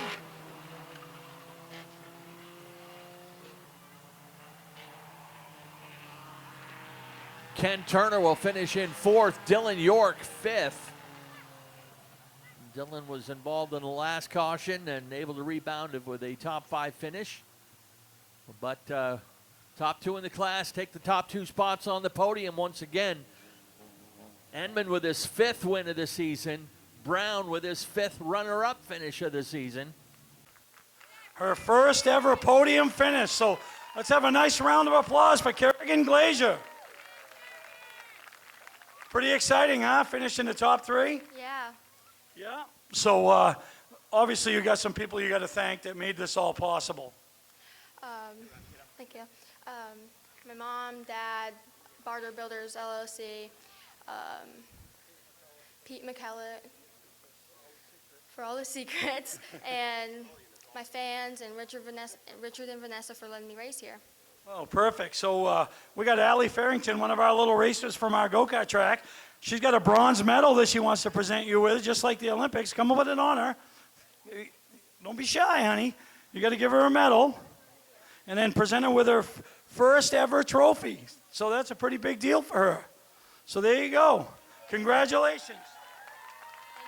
Now we'll move over to our second place competitor, Alec Brown, and first guy to come over and congratulate her on a podium. So that's a big deal. Nice gesture on your part. So you had a nice little battle with her, and you were reeling him in, but you just had nothing for the winner. No, I tried. I gave it all I got. There was some liquid over there, and I pushed the car and then got it sideways, and I'd clip the curb every time I'd catch him. But me and him are in the class of the field right here. Battle side by side every week. Don't touch. That's racing right there. And for her to get her first top 3 and race me like that's a lot of respect right there. Yeah, no, exactly, and a lot of class by you, young man. So We have JT Farrington's got your silver medal. Here, put that on him just like the Olympics. Don't you guys watch the Olympics? They don't just hand it to him. It's a big deal. Oh, geez, kids. And then he's got your runner-up trophy, but congratulations. We'll get these kids trained. All right, Kyle Edmond, you've been here before, right? A few times this year. A few times this year, huh? And car's pretty clean, so you don't use it up to get there, you know, and that shows a guy that knows how to race and shows patience. So talk about the people that helped get you here. Boy, there's a lot of them. My father, first and foremost, my mother, Em. I really got to thank the Emersons. I wouldn't even be into racing if it wasn't for them. My wife, my kids, all my sponsors, ABG Heating and Cooling, M to Grand Prix Services, Yankee Yard Works. Yeah, just try to keep the fenders on the thing every week. And, you know, I got to say congrats to the 99. We lapped her, you know, earlier in the year multiple times in a feature, and now here she is top 3. So congratulations to her. No, that's great. And a lot of class shown by these other competitors, and that's what the sport's all about. So we got some nice hardware here for you. And first off, do you stay up to watch the Olympics? What do they do when they win the gold medal? They don't just hand it to them, right? Put it on this young man, right? There you go. Usually they don't have a hat on. So you got yourself a gold medal. She's got some nice hardware for you. And one other thing, when they win their first race, I know this is your 5th, but we present them with a go-kart, with a flag over there. And this is signed by all our young racers that brought their karts, Melanie there. So someday they might come out here, and what a great class to start in. If you guys show that amount of class to first time podium finish, this is the place to come and start your young racing career. So great job by this class, and congratulations to the top 3. Bowie and Trask will get this one underway. Here we go. Green is out. Good launch for the number 6 of Bowie. Leaves them in the dust. Trask and Reno will get it sorted out for 2nd and 3rd. Trask takes it. Reno right on his tail.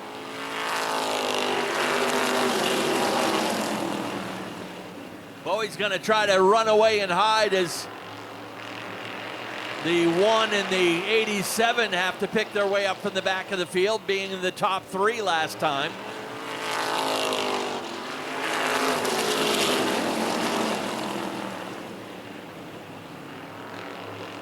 Chadbourne picked up his 5th win of the season 2 weeks ago.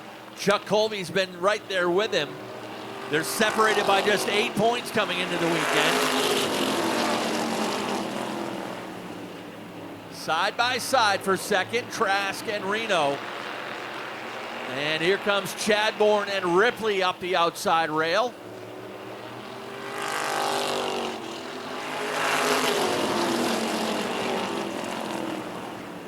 Reed Reno, the 14-year-old, 4th generation racer, holding his own nicely there on the outside of Scott Trask.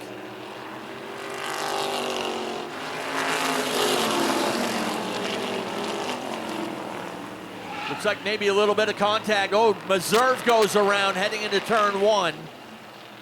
I don't think he had any help. I believe that was all in his own. Meserve continues to struggle. And that'll bring out the first caution with 5 laps complete.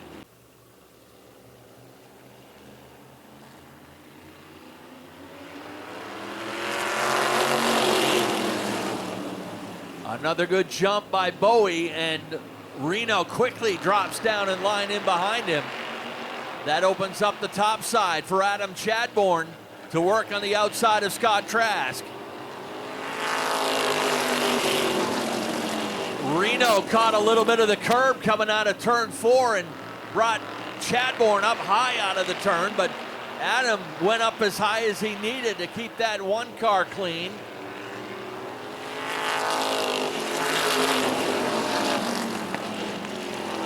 Chadbourne up into 2nd, and here comes Silas Ripley.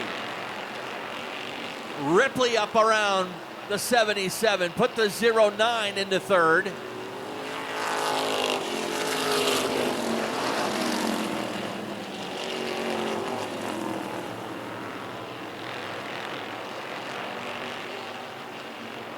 Reed Reno shuffled back to 4th now.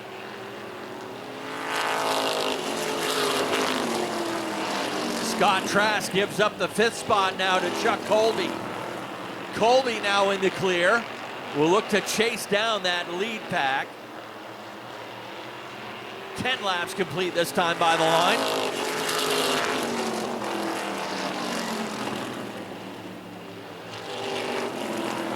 We've had 3 different winners in this class this season. 5 wins to Chadbourne.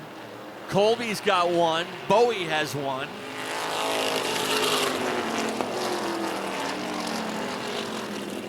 Bowie's starting to use that really high entry that has served him well here at Wiscasset. Kind of an unconventional line to run. Now back down to a more traditional entry into turn 1, but Chadbourne stays within a car length. Silas Ripley from deep in the field, now looking inside of Chadbourne.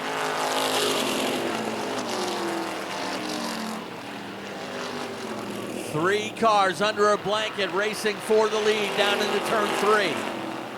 Ripley's got a fender underneath. Well, no, he's got a wheel underneath, no fenders. And Bowie's got to protect 2 lanes now as we hit the halfway marker next time by the stripe. Chadbourne creeping up the outside lane. Ripley tucked in behind. 15 to go.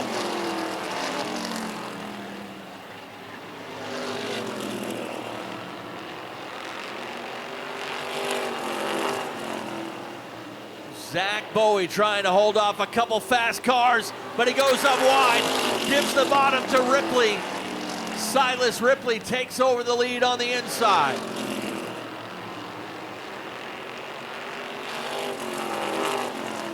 Chadbourne will pull down low and try to follow the 09 up into second.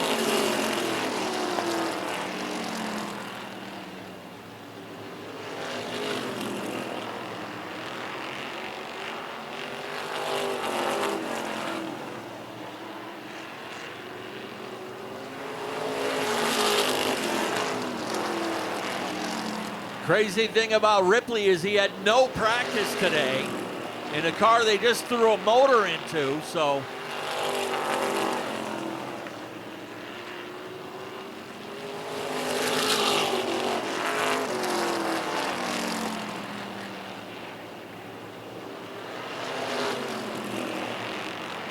Nearly identical lap times last time by. 10 laps to go this time.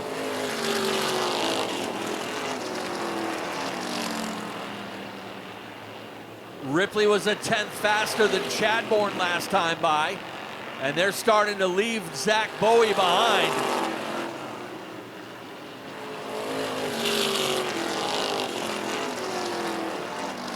Coming down now to a 2-man race. Although Ripley has stretched out that lead to about a half a second now over Chadbourne.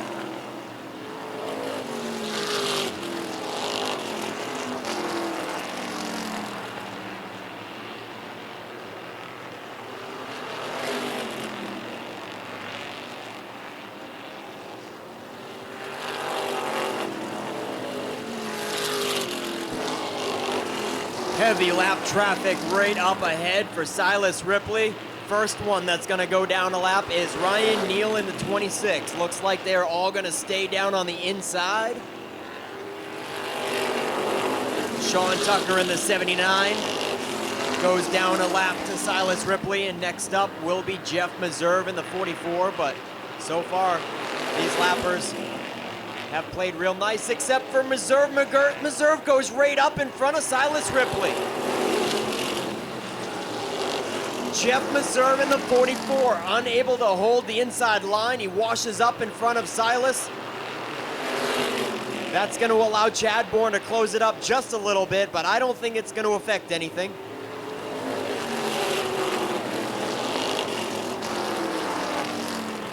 Back to the way they were. Your top 3 spread out and in comfortable position. Silas Ripley, Adam Chadbourne, and Zach Bowie.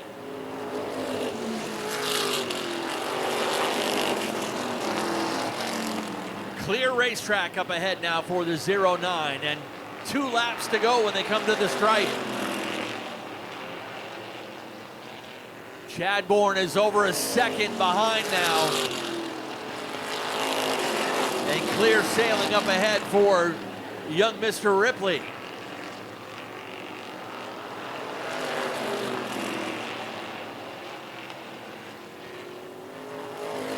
White flag flies one more time around.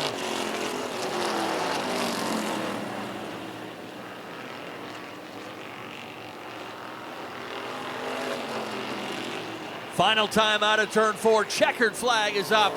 Silas Ripley will take the win.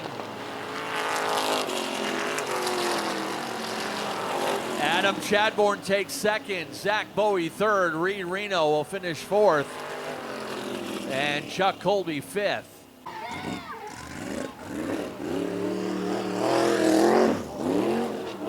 Zach Bowie looked like early in the race he was going to run away with it, but I don't know. I'm not a racer, but did it get loose or did it? Yeah, you know, we were really close. You know, car felt really good there at the beginning. Just missed it just by a smidge. Anytime we come up here, race against these Wiscasset regulars, you know, Adam Chadbourne and everybody, they've just, you know, good group of guys to race with, and, you know, we were close. So that's what we had tonight. Nothing wrong with a podium finish, and we got Madison Carty, one of our little junior box stalkers, and hey, he knows the drill. Gets his bronze medal. Got a nice little piece of hardware for you, and obviously you got some people you want to thank. Yeah, I got to thank Troy Morris Trucking, NPR, Rob Mowat, DNL, AC Electric, Wilson Excavating. I know there's a couple more I'm missing.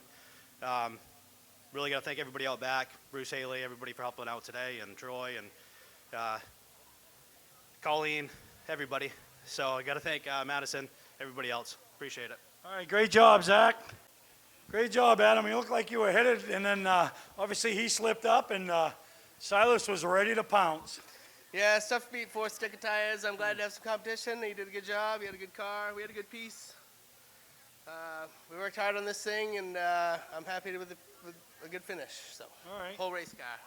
We got one of our karters, little Owen here, and he's got a medal for you, a silver medal, just like the Olympics, bub. Hey, these guys know it, and he's got a nice piece of hardware, something a little unique. So, but great job by you, and Thanks, guys. Thank you. great supporter. I know you got some people that do a lot to get you here. Yeah, I got to thank my dad that we'd have been racing the old car tonight had it not been for him doing a little extra. My crew, family, friends, everybody for coming out tonight. We had a great night out in the spectator show. I got to thank my sponsors, Dresden Takeout, Central Main Seal Coating, Lynn Spring Service, Midcoast Glass and Windows, Montswick Restaurant, Norm's Used Cars, Shoreline Detail Pros, Shop to Shore Carpentry, Wiscasset, Bath, and Booth Bay Napa. All right, well, great job. We're in the runner-up finish. Great job, and we talk about cutting our teeth on that little kart track. This kid did it in dominating fashion on the karts, and now he's starting to do it in dominating fashion on the big tracks at Wiscasset and obviously over at Oxford. And you were ready to pounce. You had a fast kart, and Zach bobbled a little bit, and you filled the hole, and you were off and running. Yeah, I was just waiting for the right moment. I'd like to thank Team Horner Day, RKR, Ryan, Mainly Concrete, Shed City, Accurate Concrete, Mom, Dad, Evan, Brody, Thomas, Kelsey, Braxton, everyone that comes and helps, and Graham and Gramp and Wayne. You got them all? Yep. All right, he's got them all. So we got some hardware for you. One thing that happens, let me take this first. So you watch the Olympics? Not really. Oh, Jesus. All right, well, she's going to show you. They get a gold medal, so we're presenting all the winners a gold medal tonight. All right, so one thing you also know what happens over there, when you win a go-kart race, one of your first ones, you get a signed flag by me. Well, this is signed by all the young competitors that brought their karts here tonight, so you get another kart flag from us, and then obviously a nice, unique trophy. So congratulations from all of us at Mainly Karting tonight. Great job tonight, and what's kind of funny, Ken, is You listen to him talk about the Ripley family, mainly concrete.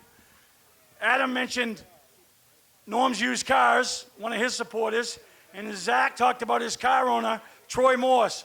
All three of them are huge supporters of what we do over at our go-kart track. So a lot of these sponsors give so much back to short track racing, and I know you appreciate it, we appreciate it, and that's what keeps this sport going.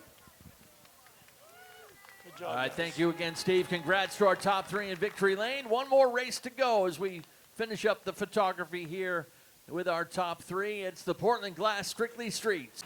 Let's go Strictly Street Racing. Compliments of Portland Glass.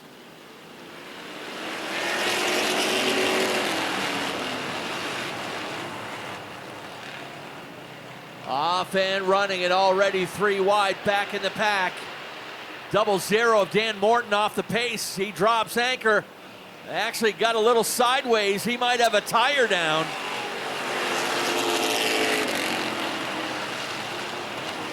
Trying to wave Morton along. Something amiss on that 0-0, but not enough pace as the leaders are coming into turn 3.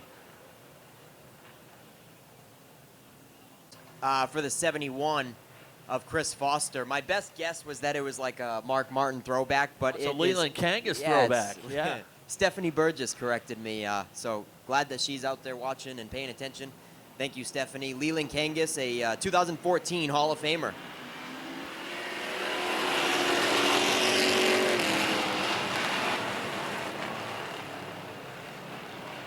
Off and running, and again 3 wide.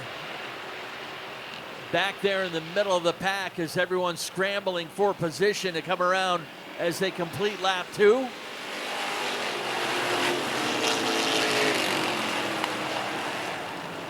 Trouble for the 23.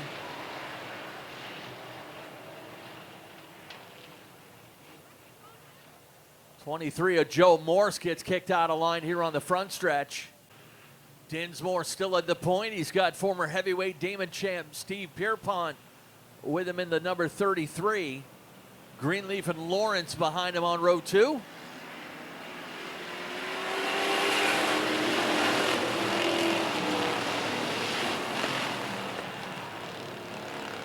Off and running once again. Ethan Dinsmore running nicely there in the number 8 car. But some contact with Pierpont. Lockhorn's a little bit coming out of turn 4 that time.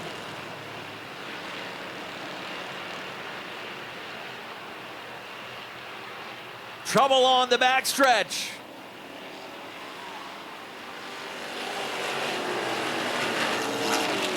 The 96 gets turned around, and I believe it was off the bumper of the 40 car of McCaig.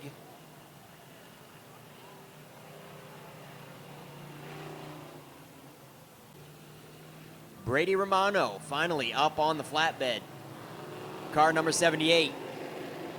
Him and Ashton Burgess get the raw end of the deal in that situation. It is now going to be a really long ways to the front for anybody near the rear. Bumper to bumper traffic, taking the green flag now.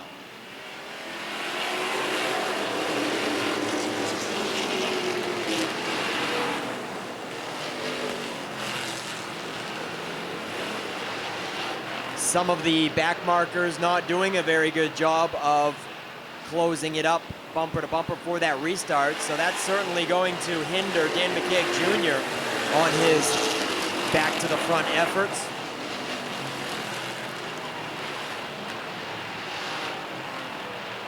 Ethan Dinsmore continues to lead the way over Steve Pierpont. And we are bumper to bumper for 3rd and 4th. David Greenleaf and Dale Lawrence. Oh, we are 3 wide. Bumping and banging into turn 1. The single file restart doesn't make much of a difference as we've got a traffic jam in 1 and 2. Holy cow. It looks like Landon Tapley sustained the most damage possibly in that one. Tapley was on the high side, making contact, possibly getting turned by can't remember which car was in there. I think Chuck Wagstaff got a piece of the action there. Him and Tapley got locked together, and so much of the oncoming traffic could not get woed up. Looks like Jason Wiggin in the 26 is part of it. Scott Eck in the 27 takes a hard hit coming into the spin with a full head of steam. First visit back this season, Jimmy Childs with no right front fender. The number 10 is going to limp down pit road. And there's Scott Eck in the 27 with damage all the way around as well, just like Landon Tapley. But fortunately, he is rolling on all four wheels, and he just needs a push into the pits. All right, we're trying double file again. We're going to give it a try. Double file. We are going green this time. Mike Delano just went down pit road from a 6th starting position. He's going to give up almost a top 5 and head down in the pits. Here we go. And from the outside, Steve Pierpont has the advantage on Ethan Dinsmore. Nice run for the 33X. Just about 3 wide, 3 rows back once again, but the inside car backs out of it wisely. That was Matt Hannon Jr. in the 08. That looked to the inside of Joe Harriman for a 3 wide stint down the backstretch, but wisely eased out of that one, and we're all 2 by 2 by 2. Ethan Dinsmore running Pierpont up high. David Greenleaf is going to get in there. Ethan Dinsmore running Pierpont way high, and Greenleaf sticks a nose in. Then Ethan Dinsmore tried to come back down in turn 1 and makes contact with the nose on Greenleaf. And once again, real close quarters down there. Dinsmore pinching Greenleaf down right on the inside curve, but Greenleaf is going to stick it out. Greenleaf takes over second. Dinsmore still up in the second groove, and he's fallen back to 4th now at least. Dale Lawrence in the 2, up into the top 3, and he's got the bumper right up tight on the back of David Greenleaf. Steve Pierpont checking out from these guys. Pierpont back out of retirement for this season as of a few weeks ago.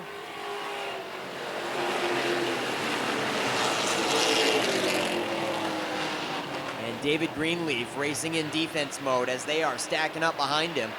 Dale Lawrence, Joe Harriman, and Matt Hannon Jr. Single file, bumper to bumper, right up tight on Greenleaf. Dale Lawrence is going to play Mr. Nice Guy and go to the top side. We've got more 3 wide action through 1 and 2, and wouldn't you know it, it's Dan McKeag Jr. passing a couple cars up in the 3rd groove and making it work.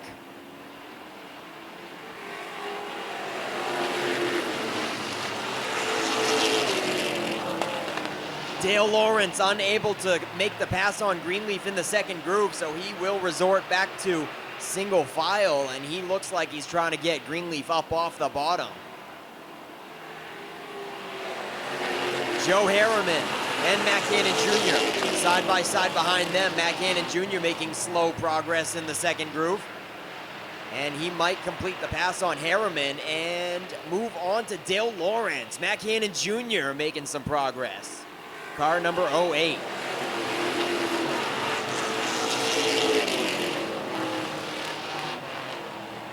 There he goes, Matt Hannon Jr. looking stout on the top side. He completes the pass on Dale Lawrence and puts the Fisher Plows number 08 into the top 3. Here comes Lightning McQueen. Josh St. Clair gets around Dale Lawrence. Car number 95 now up to 4th. And Dan McKeag Jr. in the Naughty 40 attempts to follow. Dale Lawrence getting shuffled back in a hurry.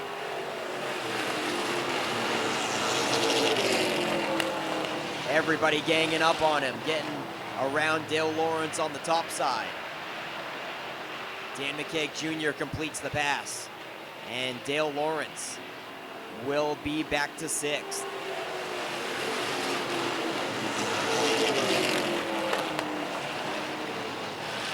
That lead from Steve Pierpont is dwindling.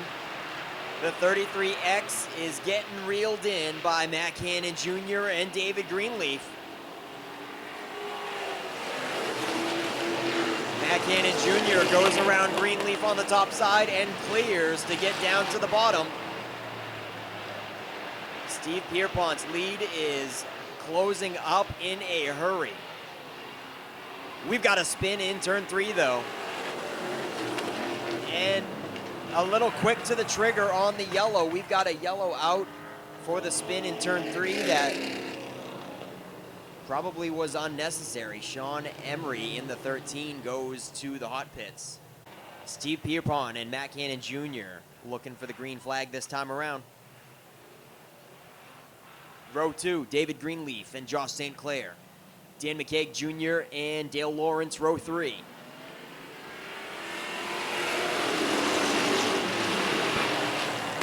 And correction, row 3 is the 4, Caleb Emerson Maines on the top side of Dan McKeag Jr. Pierpont has a good restart there. Matt Cannon Jr. keeping him on as Pierpont rides up high. And if he does that one too many times, David Greenleaf is going to be right there to capitalize and push the situation 3 wide. Pierpont better stay down on the curb and give Matt Cannon Jr. a clean race.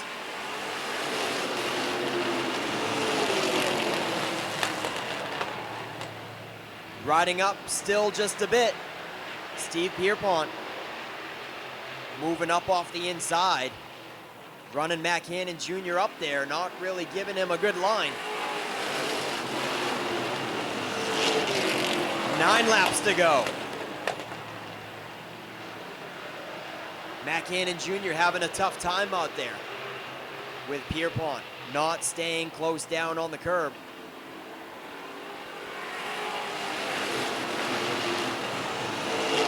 So Matt Cannon Jr. loses ground on Pierpont and David Greenleaf, but we got another caution in turn 1. 2 cars teed together and locked up. Ethan Dinsmore goes around across the nose of Alex Cromwell, I believe.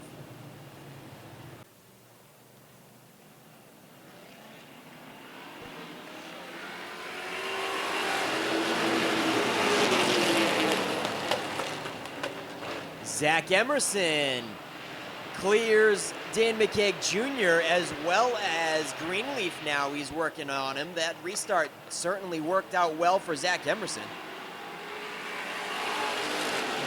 Once again out of turn 4, Steve Pierpont moving up off the inside.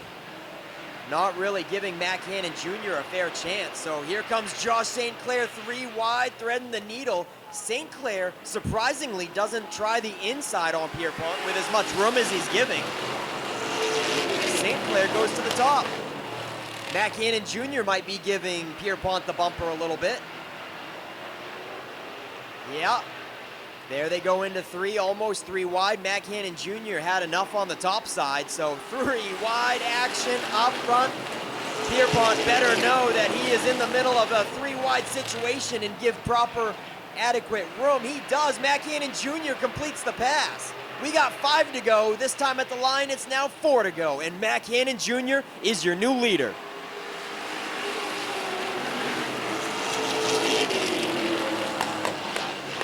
Josh St. Clair gets by as well, and now here comes Dan McKeag Jr. We knew he would be up there in the hunt eventually. And Dan McKeag Jr. is on the inside of Steve Pierpont.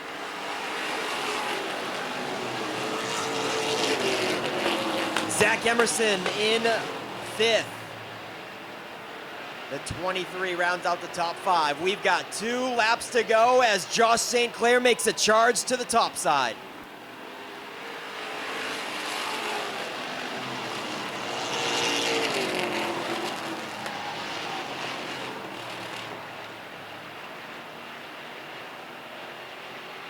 White flag set to fly this time by for Matt Cannon, Dan McKeag, and Josh St. Clair.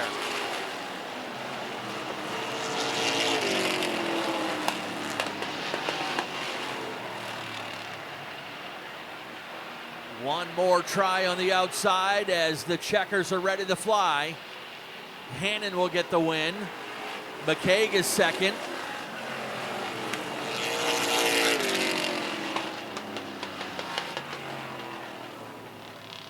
Hannon gets the win. McCaig second. St. Clair third. Pierpont, his best run of the season, in fourth. Zach Emerson rounds out the top 5.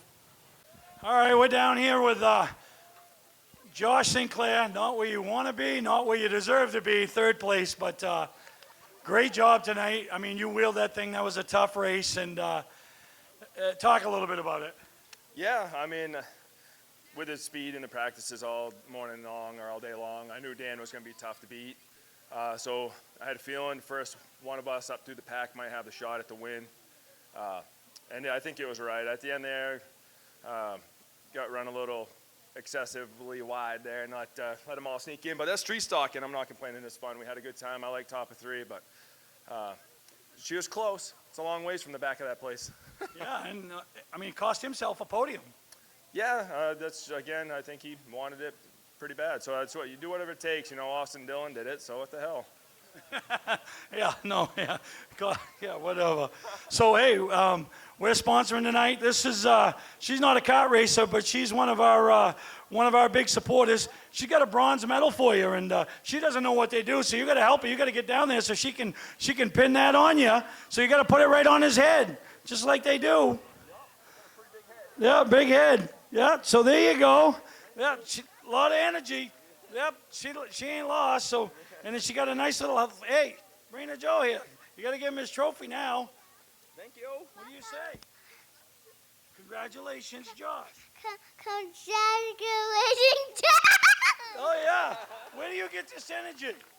Jesus.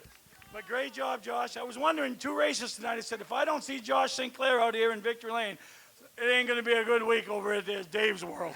Yeah, I mean, the late model had a lot of speed, too. Just got caught in the wrong spots every time, it felt like.